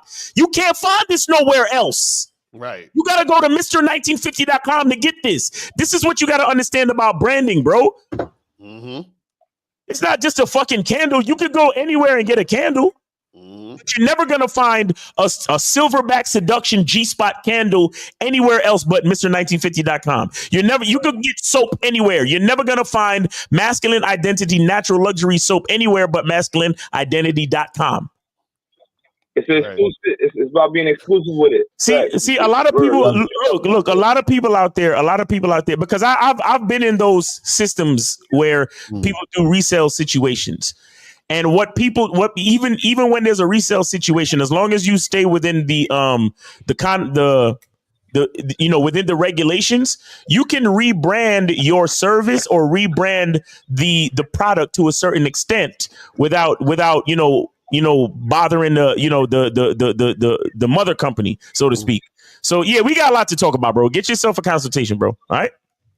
Yes, sir. We'll do. Appreciate y'all time. Hope everything blessed on y'all side, family, business, life-wise. Appreciate your time. And yeah, Hope you have a blessed one. All right, take to everybody on the chat, everybody on the live. Keep doing y'all thing. Pick up yourself. Good advice. All right, take it easy, hustle, man. Take it easy, bro. All right now. All right, 978. You are on live with the Real Game No Theory panel. Name, age, city. What's up? Hey, what's up? My name is Ish. I'm from Boston, and I have a story, but I'm just going to skip to the question. Basically, how do you deal with a woman who is feeling insecure even after you tell them that you're not talking to other women, but she still feels insecure? Okay. Well, hold on, real quick, goddammit. Okay, is this Ish from the Pineapple Reaction Show? Yes. Okay, Ish. Is this your girlfriend? Yes. How long has she been your girlfriend? It's been 7 months. Okay, so whose idea was it to be exclusive? Yours or hers? It was, well, at first, I didn't want to be exclusive, but then after 2 months, I wanted to be exclusive. So yeah. Hold on. So I'm just assuming, I'm gonna go out on a wild limb with this one. I'm gonna assume that when she first talked to you about being exclusive, that you kind of fought it, like, nah, I really don't want to do that. Am I assuming that happened? Yes. And then one day you said, you know what? After thinking about it and realizing that you're so special, you're one of a kind, I think I'm just gonna be with you. How did that happen? When you reverse your stance? Because right now that's your problem. The fact that you reversed your stance is why you're having the issue. But y'all got it. And an indecisive man is an insecure man, which makes the woman insecure. Yep. How long did you guys know each other for? For a year.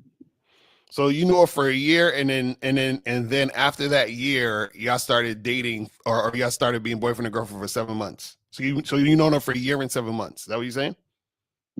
No. Like a year I've known her, but like right away, like after a week, she didn't want me to talk to other girls, and I told her that I want to talk to other girls, and you could see other guys. And then like 2 months after talking to her, then eventually I said that I think we should be exclusive.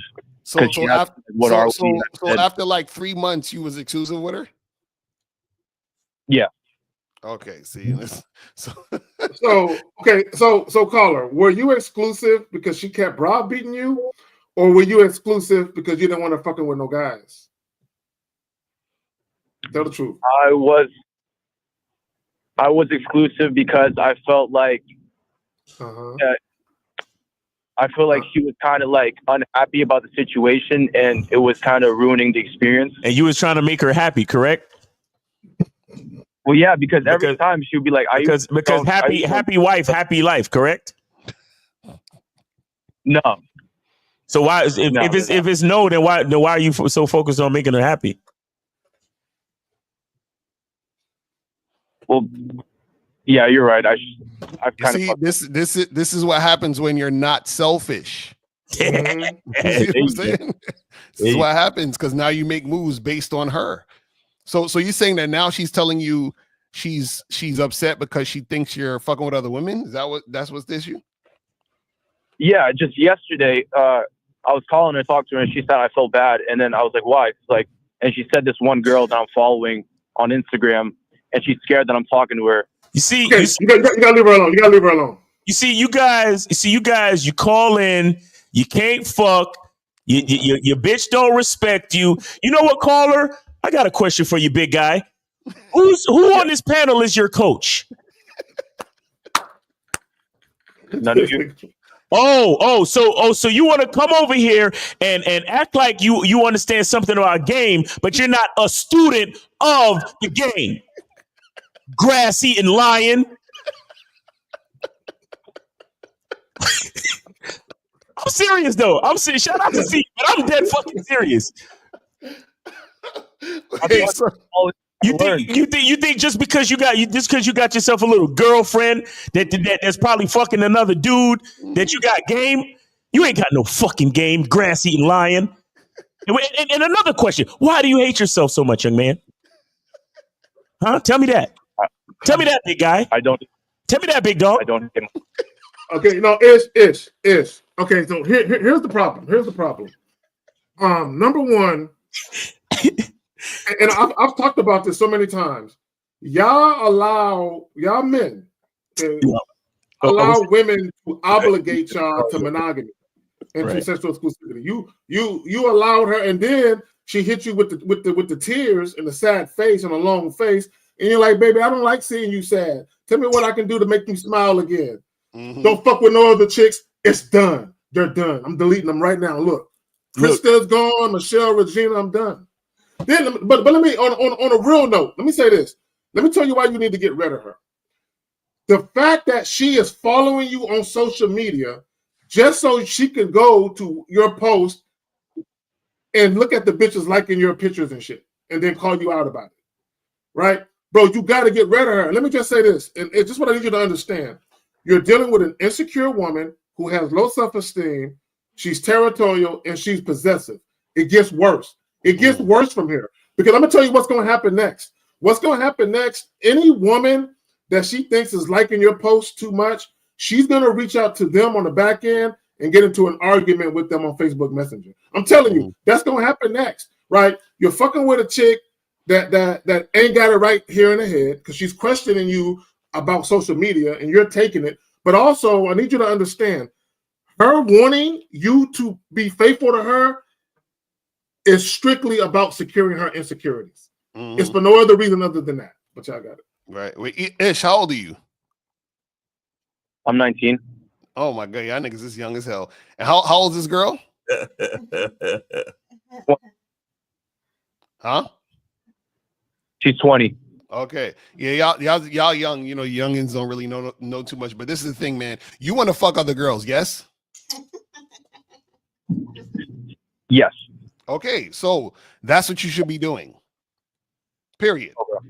And so if she's not with that, then you get rid of her. That's it. It's really that simple. Okay. Look, Ish, fuck what she wants. And I'm just gonna tell you what it is. Fuck what she wants unless it's what you want. Oh, I forgot to call him a loser. And you're a fucking loser. You understand? You call the show trying to get a seat at the winner's table, but you can't. You know why? Because you can't fuck. And you ain't got no game.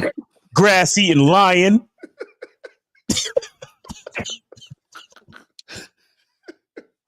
All right, well, I appreciate it, guys. Thank you. All right, man. Yeah, it's goddamn. What y'all?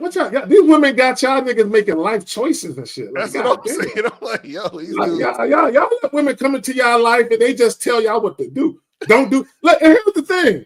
Okay, the unmitigated gall and the audacity of a bitch to tell me what to do with my dick. That's what I'm saying. Like, come on, man. I'm like, you 19, nigga, 19, bro. You should be out there going crazy. What are we talking about with this bullshit, man? Y'all is wild out here. Y'all let women tell y'all. I mean, we can see each other, but if you want access to this, I got to be the only one. Like, I'm hitting her with the. I'm walking off. Like, what are you talking about? Like, y'all literally, guys. Look, and this is what y'all have to understand. Y'all gonna have women who disrespect you all the time, and I'm telling you right now, a woman who goes and follows you on social media and then comes back to you and question you about whose pictures or that you're liking, or women that are questioning. I don't like that bitch that just hearted your fucking story. Right. That chick she's disrespectful to even come at you with that energy. Thanks. All right, so we got 781. You're on live with the Real Game No Theory panel. Name, age, city. How can we help you? George, 24, Boston. Thank you for taking the call. George, 24, the Boston. question. Go ahead. No, I'm just repeating. George, 24, Boston. All right, go ahead. Yeah. So the question is, would you say that like the game, right? And you know, I know there's many facets to the game, but would you say like the game's kind of more learning about what's stopping you from being your most authentic self as opposed to like learning what to like say specifically? And I guess like an example I can give is like you guys talk about how like PUAs, they tell you what to say and stuff like that, right? But you tell us more about different beliefs. And I've been noticing myself, I've been being more like authentic, right? Just in general with people and women specifically too. And the biggest thing that I've noticed is that it wasn't necessarily that I didn't know what to say. It was the beliefs that I had that stopped me from saying those things that I wanted to say. So would you say that that's kind of like what it's about, identifying those beliefs and getting rid of them? So this is what I'll say, caller, and I'll simplify it, and then I'll give it to the fellas and pause, and then they can let you know how they feel about it. For me personally, right, the PUAs, they make everything about women and pussy. That's it. They make everything, and then they try to act like they're teaching y'all shit about manhood by throwing the word dominant and value and all that shit in, and they throw buzzwords into it to act like it's about man shit, but it's not about man shit. It's about pussy hungry motherfuckers that was never used to fucking, and now they figured out a way to lie to bitches to get pussy, right? And that's all they do, right? What we talk about, right, is understanding yourself, and that you should look at the world strictly through your lens and not through the lens of others where you're worried about what other people think. It's about you, the man, and you getting what you want out of life. Yeah. Also, I would say this. So, because I caught something you said. You said, is it about knowing what to say, right? So what happens is, and also with the pickup artist guys, is that what they're teaching guys is if you say these things or do these things, then either it's guaranteed this is going to happen or it's more likely this is going to happen, right? So a lot of guys think there's this formula to make something go down. What happens is when you actually have game, right? That is a better understanding of yourself, which means you have the experiences with women that let you know what you should be saying to get what you want. You understand what I'm saying? So there's no thing that you need to say. The things that need to be said are going to be said as a result of you having game. This is why they say game recognizes game, because what happens is that there's a synergy between all of us, even though we may do things differently. So like I always say, I might say 5 + 5 is 10. K-Zaga might say 9 + 1 is 10. Miles might say 8 + 2 is 10, but we all understand how to get to 10. You understand? Because we have our own identities and how we do things. But what's similar is because we do things on our terms, right? This is why we can relate to each other. So the thing is that because we do things on our terms and we actually experience women in real life, right? We start to understand women because we understand ourselves. This is how the game works. So the problem is with PUAs is that they're very surface level. They're trying to manufacture reactions versus actually having real authentic interactions with women. I'll give you an example. What a PUA would say is, pretend you don't like the girl, right? So the reason why they're saying that is because what happens is pretending to not like her creates tension. Tension creates attraction. But what happens is that in those situations, it's artificial, it's manufactured, it's not real. So there has to be actual real tension between you and a woman for her to actually be attracted to you. So if I'm pretending to act like I don't like her, all she's doing at this point is chasing my validation. What needs to happen is what creates actual tension between you and a woman is a woman being attracted to you and her not knowing if she can get you or not. Because she's like, this guy is so fucking awesome, so cool. I'm attracted to him, and I'm hoping, praying, wishing that this will go in the direction that I want it to go. That's the tension. But it's natural based on who you are. She recognizes a man when dealing with you. That's real, actual tension between you and the woman. It's like, oh, are we going to have sex or are we not going to have sex? He said he's going to call me, but is he going to call me? And the reason why she's questioning that is because she probably doesn't even believe you will call her. Why? Because she thinks you're so attractive. Why would he call me? He has all these other. And so what happens is you understand this and know this as you do what you do. So what the pickup artists do is they're trying to manufacture that actual interaction, but it's not real. So this is why a lot of times those things are short-lived. Do you see what I'm saying? But when you know game, when you understand game, those things that you need to quote unquote say, it comes naturally as you do what you do. That's what we're trying to get you to understand. And let me add this to what El just said. Carl, give me a second, because I don't want this to be lost.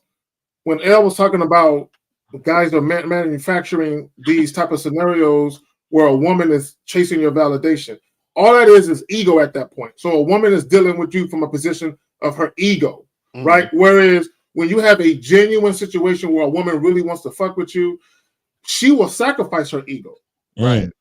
Fuck with you. Like for her, it's not about ego. It's about her, like, I really want him and I want him to want me like I want him. Like, it's a real thing for her. But I got it. Real talk. No, Paul, you understand that? Yeah, and like I kind of stayed away from the PUA stuff because like I was when I was like looking for coaching and stuff like that, or just kind of learning how to, when I was new in the game, I guess basically, I was trying to like figure out like which coaches to listen to, and I always kind of stayed away from PUAs. I always felt like they made it more complex than it needed to be. And I was like, oh, this can't be this deep. Like it just doesn't make sense. And I'm usually, and I would say like I'm authentic when it comes to like any other interaction, right? When I'm dealing with anyone else. So I kind of had an understanding of like, no, like whenever you're interacting with somebody, there still has to be something that's authentic. So whenever I tried the PUA stuff, it never felt authentic. So it just made me kind of stay away from it. So yeah, that makes a ton of sense. Yeah, because here's the thing about the PUA shit. It doesn't, they don't really teach you to celebrate yourself, like to celebrate who you really are, right? And to actually like who you really are, and introduce women to that guy, right? Because here's the thing, Colin. This is what I mean by that. Every guy who has a difficult time talking to women, I bet you, if you had a hidden camera when they hang out with their boys or when they at work, them niggas is laughing, joking, real loose, right? A lot of these guys are probably funny guys, but when they get around women, women don't see none of that, right? They don't see none of that because those guys, they think that version of themselves isn't good enough for a woman, and they have to create this fictitious character or caricature of themselves to try and show the woman, let me live up to what you think value is in a man. Let me try and be what you think a man should be, right? And they completely forget that they have a fucking unique identity that they're hiding from the woman. And you wonder why you have trouble with women. You're hiding yourself. Right, because also, too, the thing is you got to understand about the whole thing is that with pickup artists, what they do is remember, these are guys who are nerds who didn't get women, who were having trouble getting women. So the nerd mentality is, I understand things through formulas, mathematics, and stats. So now what happens is that they have to say, well, listen, a hot girl, right? In order to get her, you got to do this, and that. And you got to do it in this order. And you got to say these things and blah, blah, blah, blah, blah. So then now it makes sense. Like, oh, that's why I wasn't getting hot girls, because I didn't know the formula. Now that I know the formula, I'm going to get the hot girl. But even within that thought process, they're already putting the woman on a pedestal, basically thinking that because she's hot, she's different. And because she's different, I got to do something different to get her. So automatically in their mind, they think hot girl, hard to get, so I have to learn how to get her. Average girl, easy to get, so I don't really have to learn how to get her. So, you know, if I don't have this pickup skills, I can get a fat, ugly girl. But the really hot ones, bro, you got to do this and do that and do that. And so what happens is, right, that whole mentality is basically about making the game about women. Right. You see what I'm saying? Right. That's where they fuck up at. Crazy, because like the same way to get the fat chick is the same way to get the hot chick. Exactly. That's what I'm glad you said that. That's what I'm saying. And they don't understand that. So by them thinking that, they've already put themselves in a lower position with dealing with the woman in the first place. Well, and look, and Colin, and here's how deep the rabbit hole goes with a man's insecurity. Guys who believe that average looking women, slightly above or below average looking women are easy to get, but hotter women are easy to get. In their minds, what they're saying is, I'm not good enough to get the hot chick, right? I'm just good enough to get average looking women. And the reason why they believe they're good enough to get average looking women, because they themselves believe they're average. Right. So it makes sense for me to be confident around another average person. It makes sense for an insecure person to fuck with a person who's also insecure. Because a lot of guys, they believe that quote unquote average looking women, below average, they think those women are automatically insecure because they don't look as good as the hotter chicks, not understanding that women are insecure, period, no matter how they look. Right. But in their minds, because they're insecure, they're like, I got to do more for the hotter chick because she's used to hot, rich guys talking to her all the time. And I got to compete with the hot, rich guys. So I got to be special. Exactly. So that's all it is. But again, that's why you guys got to learn, like actually learn game, because all the questions you're asking will be answered as a result of you learning game. Listen, I suggest guys watch this movie called Peaceful Warrior. That movie's the shit. And the reason why I tell you to watch that movie is because at the beginning of the movie, the main character, he's like, man, I want to do this and I want that and blah, blah, blah, blah, blah. And then the guy who's teaching him in the movie has him understand a different mindset. And by the end of the movie, he starts to realize the shit he was saying in the beginning of the movie was ridiculous. And then you see why he was saying the shit in the beginning of the movie was stupid. And that it took him a while to understand it. That's how game works.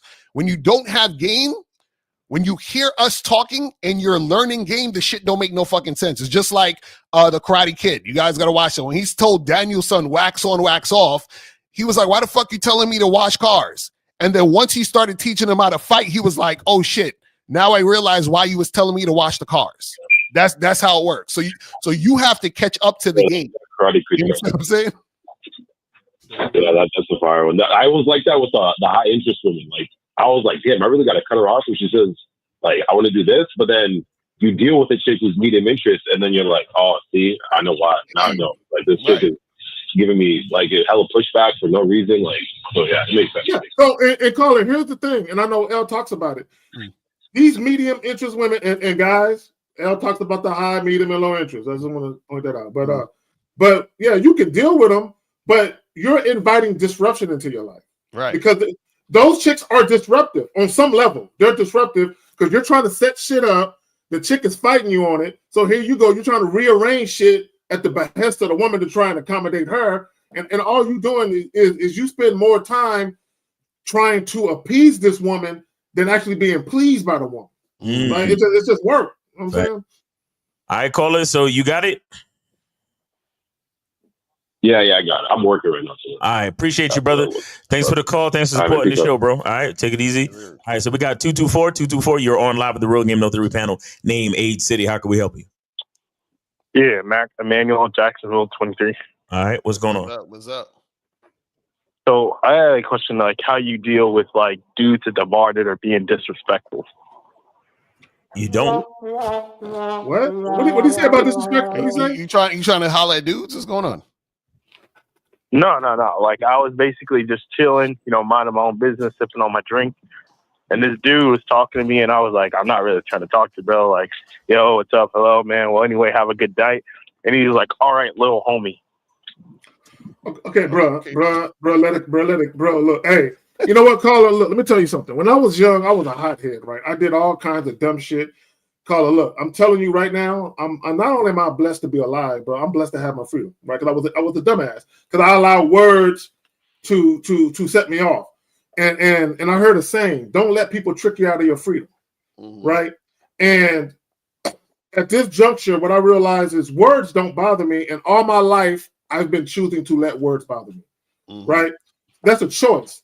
So yeah, in your head, you can be like, this motherfucker think he funny, right?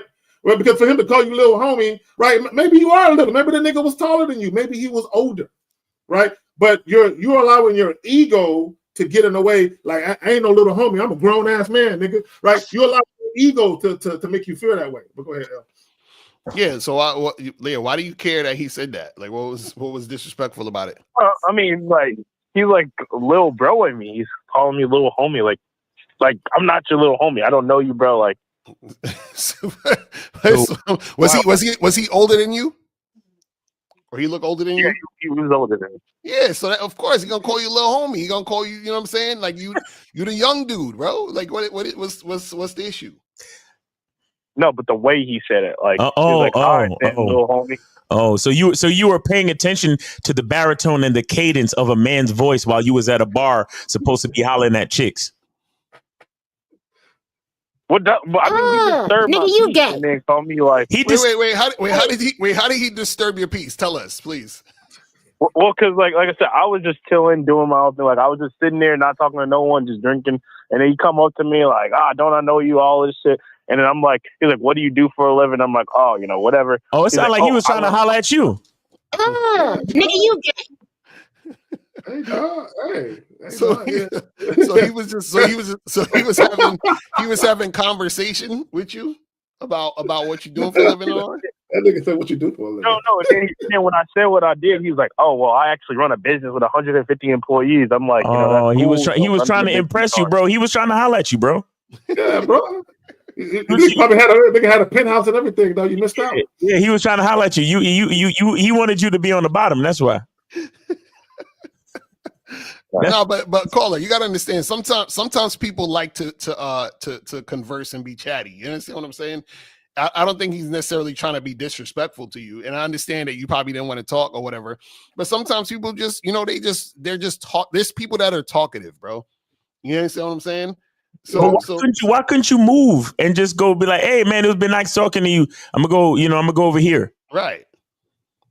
Well, I mean, like I've been in that spot. Like I was pretty much at that spot for the past 30 minutes. I like where I was. Was that the only seat at the bar? No, but I liked where I was at. You like where I was at, but you in the spot that you was at, you was talking to a man. If you wanted to talk to a woman, right? Don't you move spots, or what are we talking about here? Yeah, if I was you, I would have moved where the women was at anyway. I mean, usually I'll talk to women if they come up next to me at the bar or some shit, like getting. Oh, okay. You're that picky guy. You're that picky guy from Jacksonville, Florida, right? Where every bitch has to be an Instagram 11 for you to want to talk to her, right? Well, no, like I said, I'll. But you're that guy though. You're that guy though. Yes, you're that guy though. Yes. Yeah. Okay. Cool. Yeah. So the thing is this. Okay. So the thing is, bro, is that you just got to know how to navigate through social situations. Cause I understand. I'm the type of motherfucker. I don't like talking to people like that. I only talk to people if there's a purpose. Do you understand what I'm saying? Like for me in it. You feel what I'm saying? Like I don't like when I get into Ubers and the Uber driver be trying to have a conversation with me. That shit, I'll be like, nah, nigga. Like let's not do that. Like shut the fuck up. I don't want to talk to you about nothing. Yeah. You understand what I'm saying? But the thing is that if a person is talking to me, I still know how to move the conversation to the point where we're not going to talk anymore. You understand? Like Miles is saying, you say, hey man, well, it's good talking to you, blah, blah, blah, whatever. And then you just keep it pushing. Yep. You see what I'm saying? Okay. Yeah. And I actually do have another question. All right. So fuck that guy. Like it is what it is, right? But okay. So how do you deal? So there's a girl that I had met before I started listening to you guys. And so I wasn't on nothing, right? And now I've kind of switched it up and she's kind of giving me signs, but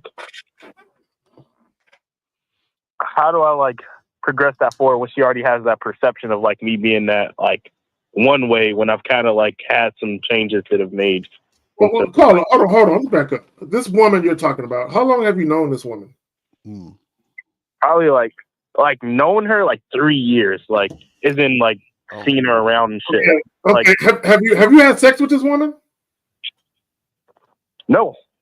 What? At first I can't. What? What? Wait. So how the fuck do you know her? What do you mean? You know her? Well, like I said, when I originally came in, I see her at the bars a couple times every now and then, and I just came up to her on some friendly ass shit, because I didn't know what to do. I was nervous when I first met her, but now. Wait. How bad is she, bro? How pretty is she? She's solid 8.7, 9. Okay, so what is your what am I trying to say? What is your interaction with this woman? What's the point? I don't understand, because you're saying because what I thought you were saying was there was a chick you fucking, right? Yeah.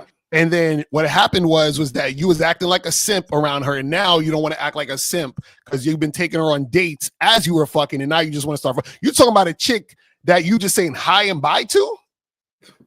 This nigga nervous. Oh, I was no, I was simping. I was basically simping on her, back when I first met her. Wait. What did you do? What were you doing? Oh, I was basically saying shit oh yeah, you're gonna be my girlfriend and shit like that. Wait. Let's back up. Hold on, caller. How many dates did you take this woman out on? No, I never took her on a date. Like I really was just talking to her. Have you ever spent money on this chick? You ever bought her anything, like a bear or something like that? No, I might have bought her a drink once, but like that's it. A drink where? At a bar? Where were y'all at?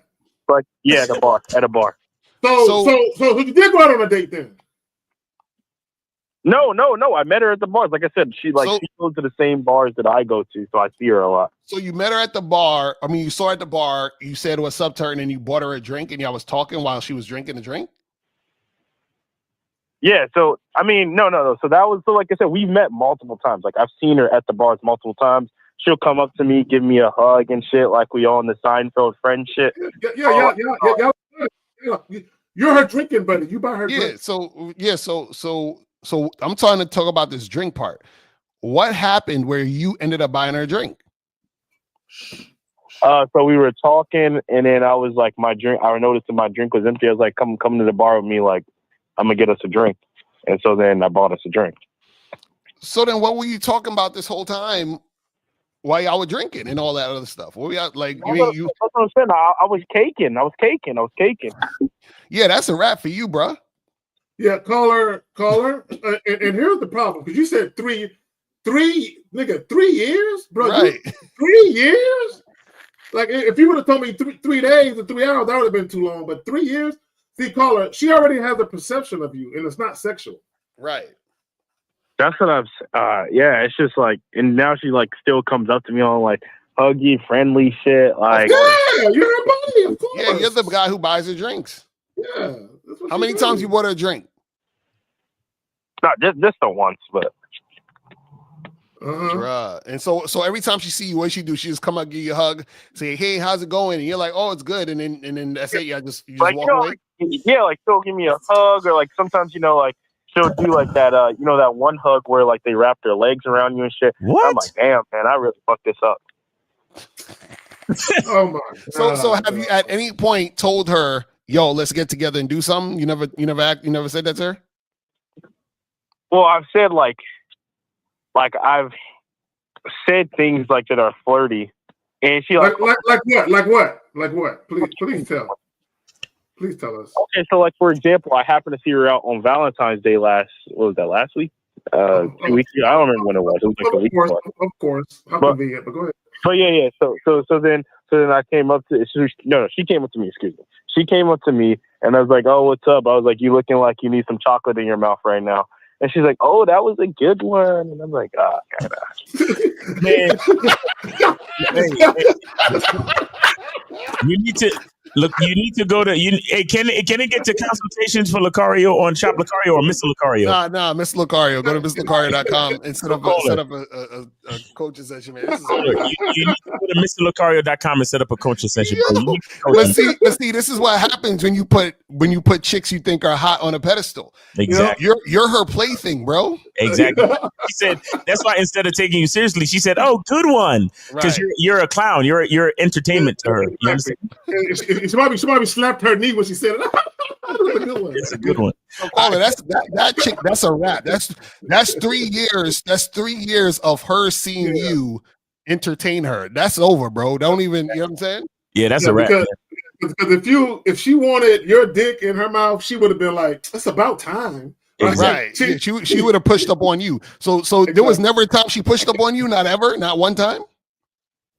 No. So during Halloween last year, like she was wearing this like nice bunny girl outfit. She came up on me close and like I was grabbing on the ass and shit like that, and I smacked it a couple times. Entertainment. But did she stick her tongue down your throat? Did she stick her tongue down your throat and tell you to fuck her?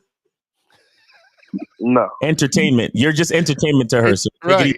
And it sounded like you never gave her any instructions. She was feeling herself because she was wearing the slutty Halloween outfit and she just wanted some attention, my bro. Yeah, you were the evil boost.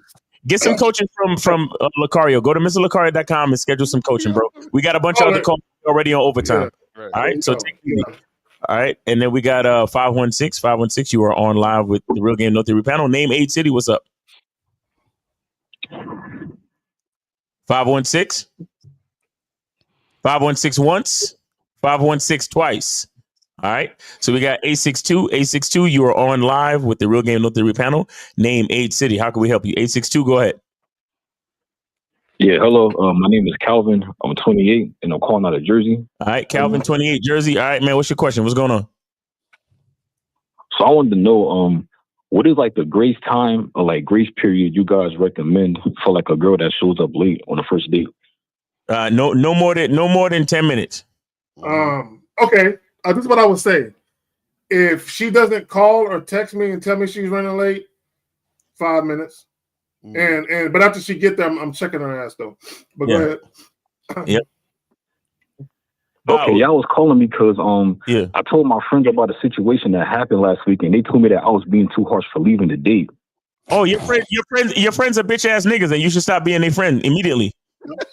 Wait, how long the girl took? Like what she said? How late was she? She showed up about 40 minutes late. Oh hell no! Hell no! You see how I knew? You see how I knew? I left. No. How long did you sit there before you left? 40 minutes, nigga. I sat there for 30 minutes. Yeah. When I called her 5 minutes, and she was just leaving the house like 5 minutes before we were supposed to meet up. Nah, bro, you sat there for 20 minutes, way too long, homie. Wait, you said she hit you up 5 minutes before y'all supposed to meet? Yeah, and she didn't even leave the house yet. And you went to the spot to meet her, or you was already there at that point? Yeah, I showed up like 15 minutes early to kind of set everything up before she came. Okay, so you was already there. So if she would have told me, "Hey, I'm on my way," and it was 5, I'd have been like, "Stay home." Yeah, I was stay home. Yeah, that's crazy. That's crazy. And again, your friend. How old are you again? You said 24. I'm 28. 28. And are your friends around your age? Or they younger? Yeah. And they telling they're you my age and older. They telling you that you are being too harsh by leaving? Yeah. For a chick that was 40 minutes late?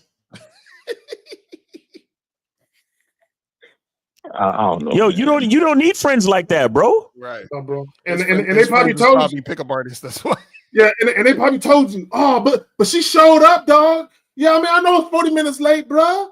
But she don't know you that well. You know, you gotta build up that type of value, and then she won't be late the next time. Right. You can still hit that if you try. Is that what they told you? Nah, your friends. Damn. Okay. So I wasn't wrong then. Okay. So wait. How many friends are we talking about? How many of these dudes is your boys? How many? I told 3 of them about it. They all said the same thing. Like, now you should have waited, man. You know, yo, I'm telling you, the simping is spreading around. This shit is terrible. Yo, these niggas is the worst, bro. It's God. Why I left too was because I met her on the dating app. I met her on the Facebook dating app, and like when I FaceTimed her after I got her number to kind of like talk to her and like set everything up. Like when I told her like what the date was gonna be, like she was kind of giving like this funny face, like she wasn't really feeling it, you know? She already shot. Stop right there. Stop right there. You see what I'm saying? Y'all see what I'm saying? Meet interest. I tell y'all think I'm joking with this shit. We make videos, we do these live streams, and I mean there are so many reasons why we do it. But one of the things that we tell you guys, we give you guys warnings. We tell you guys about red flags. Yo, man, if you meet a chick and she not conducting herself like this, don't fuck with her. Right. But she's already showing you that she ain't really about it. And so when she was 40 minutes late, that was consistent with what she was already showing you. You just ignored it. Mm-hmm. That's a fact. I'm telling you, y'all be having hope. I swear, y'all be like, yo, caller, who on here is your coach? I'm on the bad boy right now with Lucario. Schedule a consultation, bro. You need coaching for real. Hit me up for coaching, Jesus. Well, speaking of the bad boy membership, when's the last time you actually watched a video? Right. Actually, this morning. Oh yeah, all right. Good. You need to binge watch as soon as you hang up. Yeah, you need to take notes. You need to get that coaching. That's a fact, because that's crazy. Yeah, consult. Go to MrLucario.com and get a consultation set up, man. You need coaching. All right. Appreciate you, bro. Thanks for the call. Thanks for sharing your story. All right. So we got 516. You are on live with the Real Game No Theory panel. Name, age, city. What's up? Sandra from Long Island, New York. What's up? The reason why I'm calling is because it seems like you guys like to belittle women. And Okay, tell us. I'm curious. Hey, listen, lady. You just finished drinking your decaffeinated Sanka coffee, and you trying to start some shit because you're bored. What are you talking about? We haven't even talked about women on this damn show. Yeah, what did we say to belittle women? What do you mean? All you guys do is talk about women on the show. No, we talk about manhood. We talk about manhood. Give us an example of us belittling women. Yeah, how do we belittle women? Why does the man always have to have game? What's wrong with the regular man? Because if he didn't have game, your pussy would dry up. You see how, check your pussy right now. You see how dry it is right now?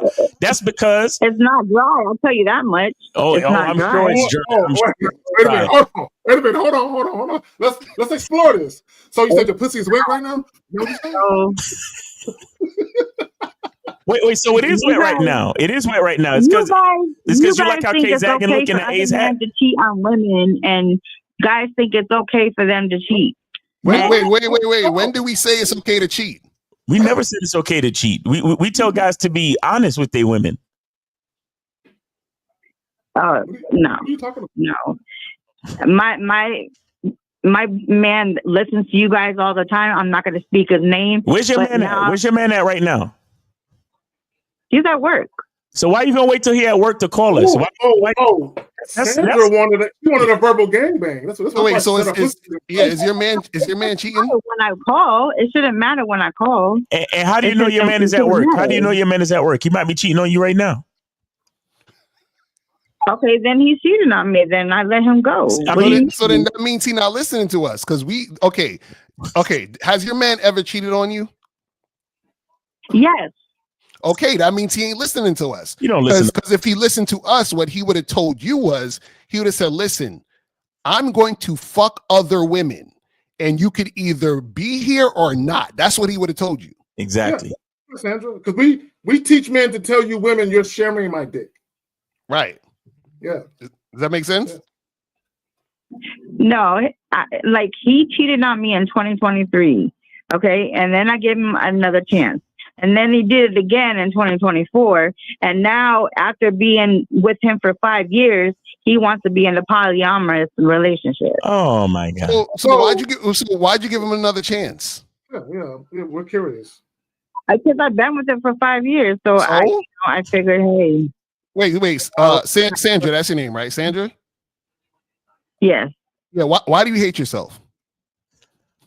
Why do what? Why do you hate yourself? Young man, I don't hate myself at all. I love myself. But if you love yourself, why would you stay with a man who cheated? Yeah. I mean, what's wrong with giving the guy another one chance? I mean, because that means that you don't respect. If you respected yourself, you would have left him and then got with a guy who won't cheat on you. All right, listen. Here's a real thing, Sandra. How's the sex? It's good, but it's not great. No, it's good. It's not great. Okay it's not. It's okay. Yeah. Leave him. You guys are not compatible. So Sandra, I'm kind of confused because you called up and you said we teach men how to cheat, but you just admitted that your man, assuming you're not trolling, that your man is telling you that he wants an open relationship, that he wants to open it up. So technically, he's not really cheating. If he's telling you going forward, you're sharing me. He's not really cheating at this point. Exactly. He told me after the fact. Yeah, he told you after the fact. He don't look. You know what? Let me tell you something. If the sex is only good for you, it is horrible for him. That's why he's trying to open it up. Oh, I don't know. It could be. So Sandra, why do you want an open poly relationship with your man? No. Why not? And he knows that. Why not? I know. So why are y'all together? So why? So why stay with him if you don't want that? Yeah. I didn't say I was going to stay with him. But you've been staying with him. He's cheated on you multiple times. When are you going to leave? Oh, so you're figuratively cheating on him now, trying to have a verbal gangbang with 3 dudes on Sunday while he's at work. You're a slut. No. You are a slut. No. Say it. I don't I'm a sleep with slut. every other man. I respect my body. No. I So just have want you. respect Look, for my I'm wearing body. this T-shirt. I'm wearing this T-shirt that says women love sex, right? I want you to admit that you're a slut and you would like, and you need a man that can satisfy you. That's why you want to leave this dude. Because if his dick was good enough, because I'm not that. look, if his dick in leadership was good enough, you would be willing to share him. So you would. No. So Sandra. Look, but before we get ready to let you go, when Miles said your pussy was dry, you said it ain't. So was it wet before you called up, or right when you heard our voices? When did it get wet? Last time I was with him. What do you mean? What? She said from the last time she was with her. So your pussy's wet because the last time you was with your man. So if that's the case, why you care about him cheating? Because obviously you like it, right? There you go. Yeah. No, I don't. He wants to do counseling. I'm gonna give him that, and then after that, I'm done. Oh my God! And he knows it. Yo, listen. Your sex life is average at best, and you know it. That's why you talking to us right now. Just because a man is good in bed doesn't mean, they're not going to cheat. He's not. You get what I'm saying? He's good in bed. He's not. Your man is not spectacular. If your man was good in bed, you wouldn't be talking to us right now. You would be waiting at the door for him to come home. So as soon as he come through the door, you could get on your knees and suck his dick. Not if somebody else is doing the same thing. No. But Sandra, nobody does it like you though. Like, why would I sit there? No, I'm not that type of person. Yes, you are. Listen. It's okay. Okay, so you're saying that you're not okay with an open situation with him fucking. So if he said, "Hey, listen, let's be open, and you could fuck other guys too," would you want to do that? He already told me I could fuck other guys, but I don't want to. That's just not my cup of tea. Then you're not compatible. Like, why are you with this guy? This is ridiculous. So you're not compatible. Then you should really leave him. You don't have to wait. Do you have some place to go? You got family you can live with for a while? I'm not living with him. Oh, he's living with you? He's living with you? No, we're not living together. We're y'all don't live together. But so then what are you staying for? What you wasting your time? It's so hard. What's making it so hard? Just get rid of him. Just tell him it's over. Because he watches your guys' content all the time, and I think you guys are like teaching him doing things. He's doing. Okay, Sandra, you know what it is? Be a leader. Sandra, you know what it is? She called us to stop. She was like, "You guys stop him." Hey, Sandra. Your man has had a spiritual awakening, right? And he's saying, you know what? I'm in a relationship that I really don't want to be in. I need to change the terms and conditions of this relationship to fit my own unique personality. And damn it, I want to share myself with other women. To fit his own masculine identity. Now, are there kids involved, Sandra? No. Okay, good. All right, good. Listen, you need to he's staying with you out of pity right now. I just want you to know that. He's still with you out of pity because his spiritual, he started watching us and he realized that he needs to be honest, but he's still worried about your feelings. That's the main reason why he's still with you. And April says, Sandra, you haven't watched these guys to know what they're teaching your man. Exactly. You don't really know anything about what we're teaching your man. And you're probably not going to receive it anyway because you're a woman. Certain messages you're not going to hear because you're going to be too busy feeling a certain way about what we said instead of actually what we said. So I'm telling you, you probably just need to rip the Band-Aid off, man. Rip the Band-Aid off. And look, you're a sexy woman. I'm sure you got a lot of options out there. There's a lot of guys beating down your door, to try to get with you. Just exercise one of those more compatible options. Yeah, don't you want to be in a monogamous relationship? You want to be monogamous, right? Yeah, you want to be monogamous. Yeah, and you want to get dick down lovely every night. So then why don't you find a guy who wants to be monogamous and be with that guy and stop dating the guy you're dating now? Why is that so hard? I guess because the history, you in love and shit, right? The history. You mean the torture? We've been been together for 5 years, so it's like it's not like 5 years. Oh, yeah. No, nothing. Wait a second. Did you give your age, young lady? Yes, I did. What was it again? It's 45. 45. Okay. All right. So have you kept up with yourself in the gym and all that type of stuff? Yep. All the time. Dress size? Dress size? Huh? Dress size?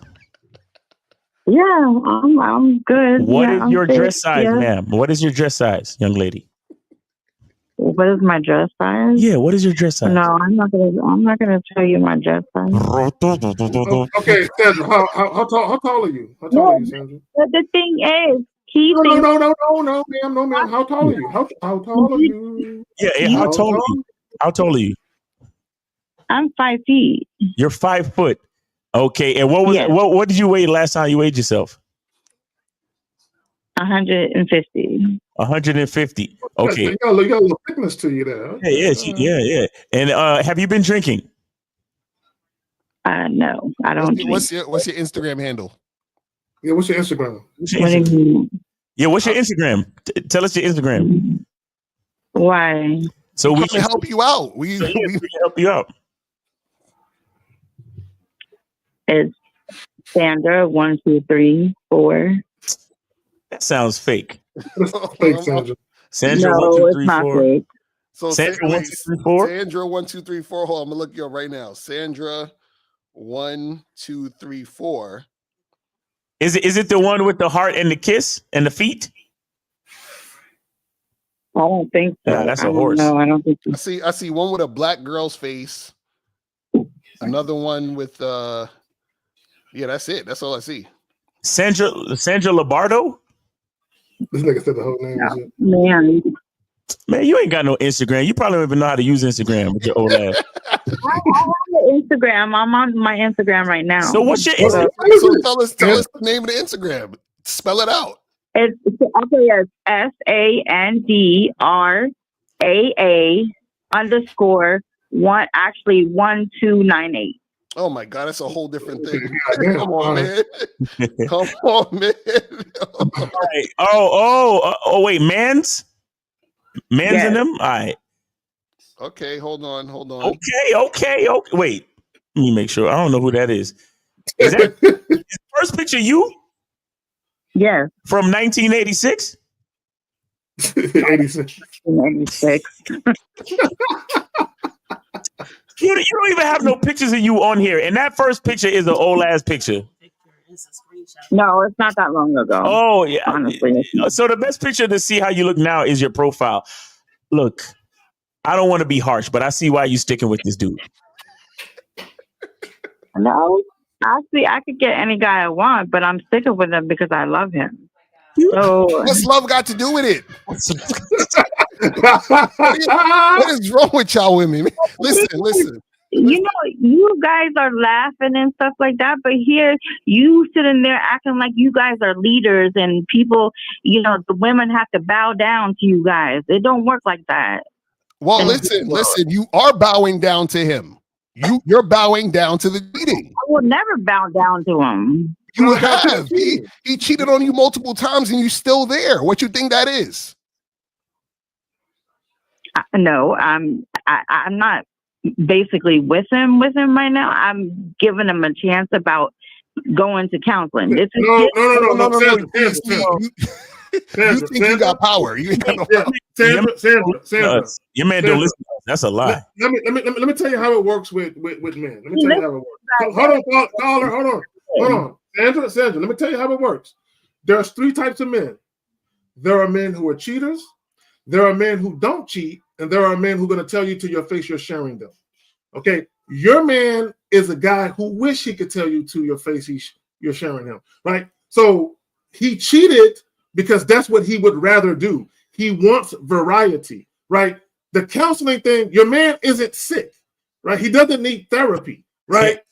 He wants to fuck other women. That's not going to change. All right. But somehow, some way, he said that he wants to do counseling. I don't know the reason why he wanted to. He's saying that to appease you and pacify you. You can't see that, woman? He's saying that to simply get you off his back. That's all.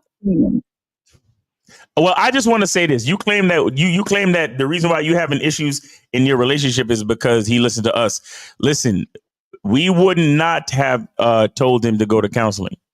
Exactly. We would not have told him that. So he's doing that. Told him. He did on his own. Yeah, he's doing that on his own accord. Exactly. I do believe that. Exactly. Right, and he did the cheating on his own because he doesn't have any game. So if he was listening to us, he would have told you he's gonna fuck other women. He didn't tell you that. He cheated on you. And what I'm saying is that you're already bowing down, quote unquote, to him because you're cool with the cheating. Huh? So he cheated on me, and then he said after he cheated on me, he said I want to be in a polyamorous relationship. But this is after the fact he cheated on me in 2024. But Sandra, here's your reality: either stay with him and understand you're sharing him, or go off in the world by yourself. Boy, that's it, really. That's your only two options. Because understand he's not going to stop fucking women. No. Do you understand? I want you to know that the guy you're with is going to continue to fuck other women. Yes. Period. Yes. Yeah. You understand that? That's all we're trying to get you to understand. So either you with it or you ain't. Like he's throwing the relationship down the drain. And you are. No, you okay. Hold on, stop it right there. Ladies, okay. Sandra, this is why I school you ladies. Okay, I'm gonna say something, y'all ladies ain't gonna like it, but I'm gonna tell you the truth.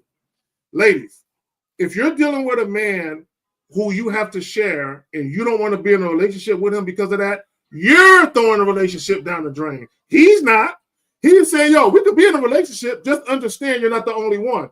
You're making the decision to leave the relationship because you can't have it how you want it. That's a personal decision. Right. You see those long pauses? What we had. So you said what? He threw away what we had prior. No, he didn't. He still got you. He threw away what we had prior. No. What I'm saying is you're still there. So he has no incentive to do anything that you're saying because you're still there. There you go. And check this out. A real man will never do what you're saying anyway. So either you're going to have to get with a real man or not. That's what we're trying to tell you. Do you understand what I'm saying? Like, you're still there. That's what I kept asking you. Why are you still there? But you're like, but I love him. So if you love him, then just stay there and deal with him fucking other women. Yeah, just talk about boundaries and making sure y'all use, protection and all that. Just talk about because check this out. If you really loved him, then you would be okay with him fucking other women. You know why? Because fucking other women is him. There you go. And sharing is caring too. You see what I'm saying? So you can't say you really love him and then don't want him to be himself. And then you want to be in a polyamorous relationship? Come on. Like, see, okay, I know what it is. So Sandra, I got a question for you. I got a question for you. And this might be a teachable moment. So if he would have came to you in the very beginning before y'all agreed to be monogamous, and if he would have told you, look, Sandra, I want to be with you, I care about you. Girl, I even love you a little bit. But just understand that if we're going to be together, that you won't be the only one. If he would have came to you in the beginning and told you were sharing, would you have been more game to at least consider it? No. No? I never gave him a chance. Well, Sandra, let me tell you what's going to happen to you, dear. Let me tell you what's going to happen. He's going to go to counseling. He's going to lie. He's going to say all the things he needs to say so you can smile and feel good again. And then in about 2 weeks time, you're going to find out he fucked another chick. And then you're going to leave him. And then you're going to get with a guy and you're going to be sharing that guy. So you're going to leave a 5-year relationship only to date casually and end up sharing men anyway. That's what's going to happen to you. Right. Yeah. So no, Sandra. All right, Sandra. Okay. Hey. All right now. Listen, we can't belabor the point for too long. We can't do that. All right. We can. Is that 50 minutes? Oh no, that's entirety. Yeah. So we gotta go. All right. Cause we on overtime. Okay. Because if we sit here and talk to you any longer, then we need some pussy too. or some or some type of conversation. Okay. All right. So we appreciate you. Thanks for calling, and we'll talk to you. We'll talk to you some other time. All right. Take it easy. All right. And Sandra, you have permission to play it back and play with yourself to our voices. It's all right. Are we good, man? We in overtime now. Yeah, we in super overtime, man. Hey, shout out to Mr. 1950, Steve the Dean. You know, and they was on the Boss Mac podcast and all that. So yeah, definitely check that out. To them, man. And yeah, man.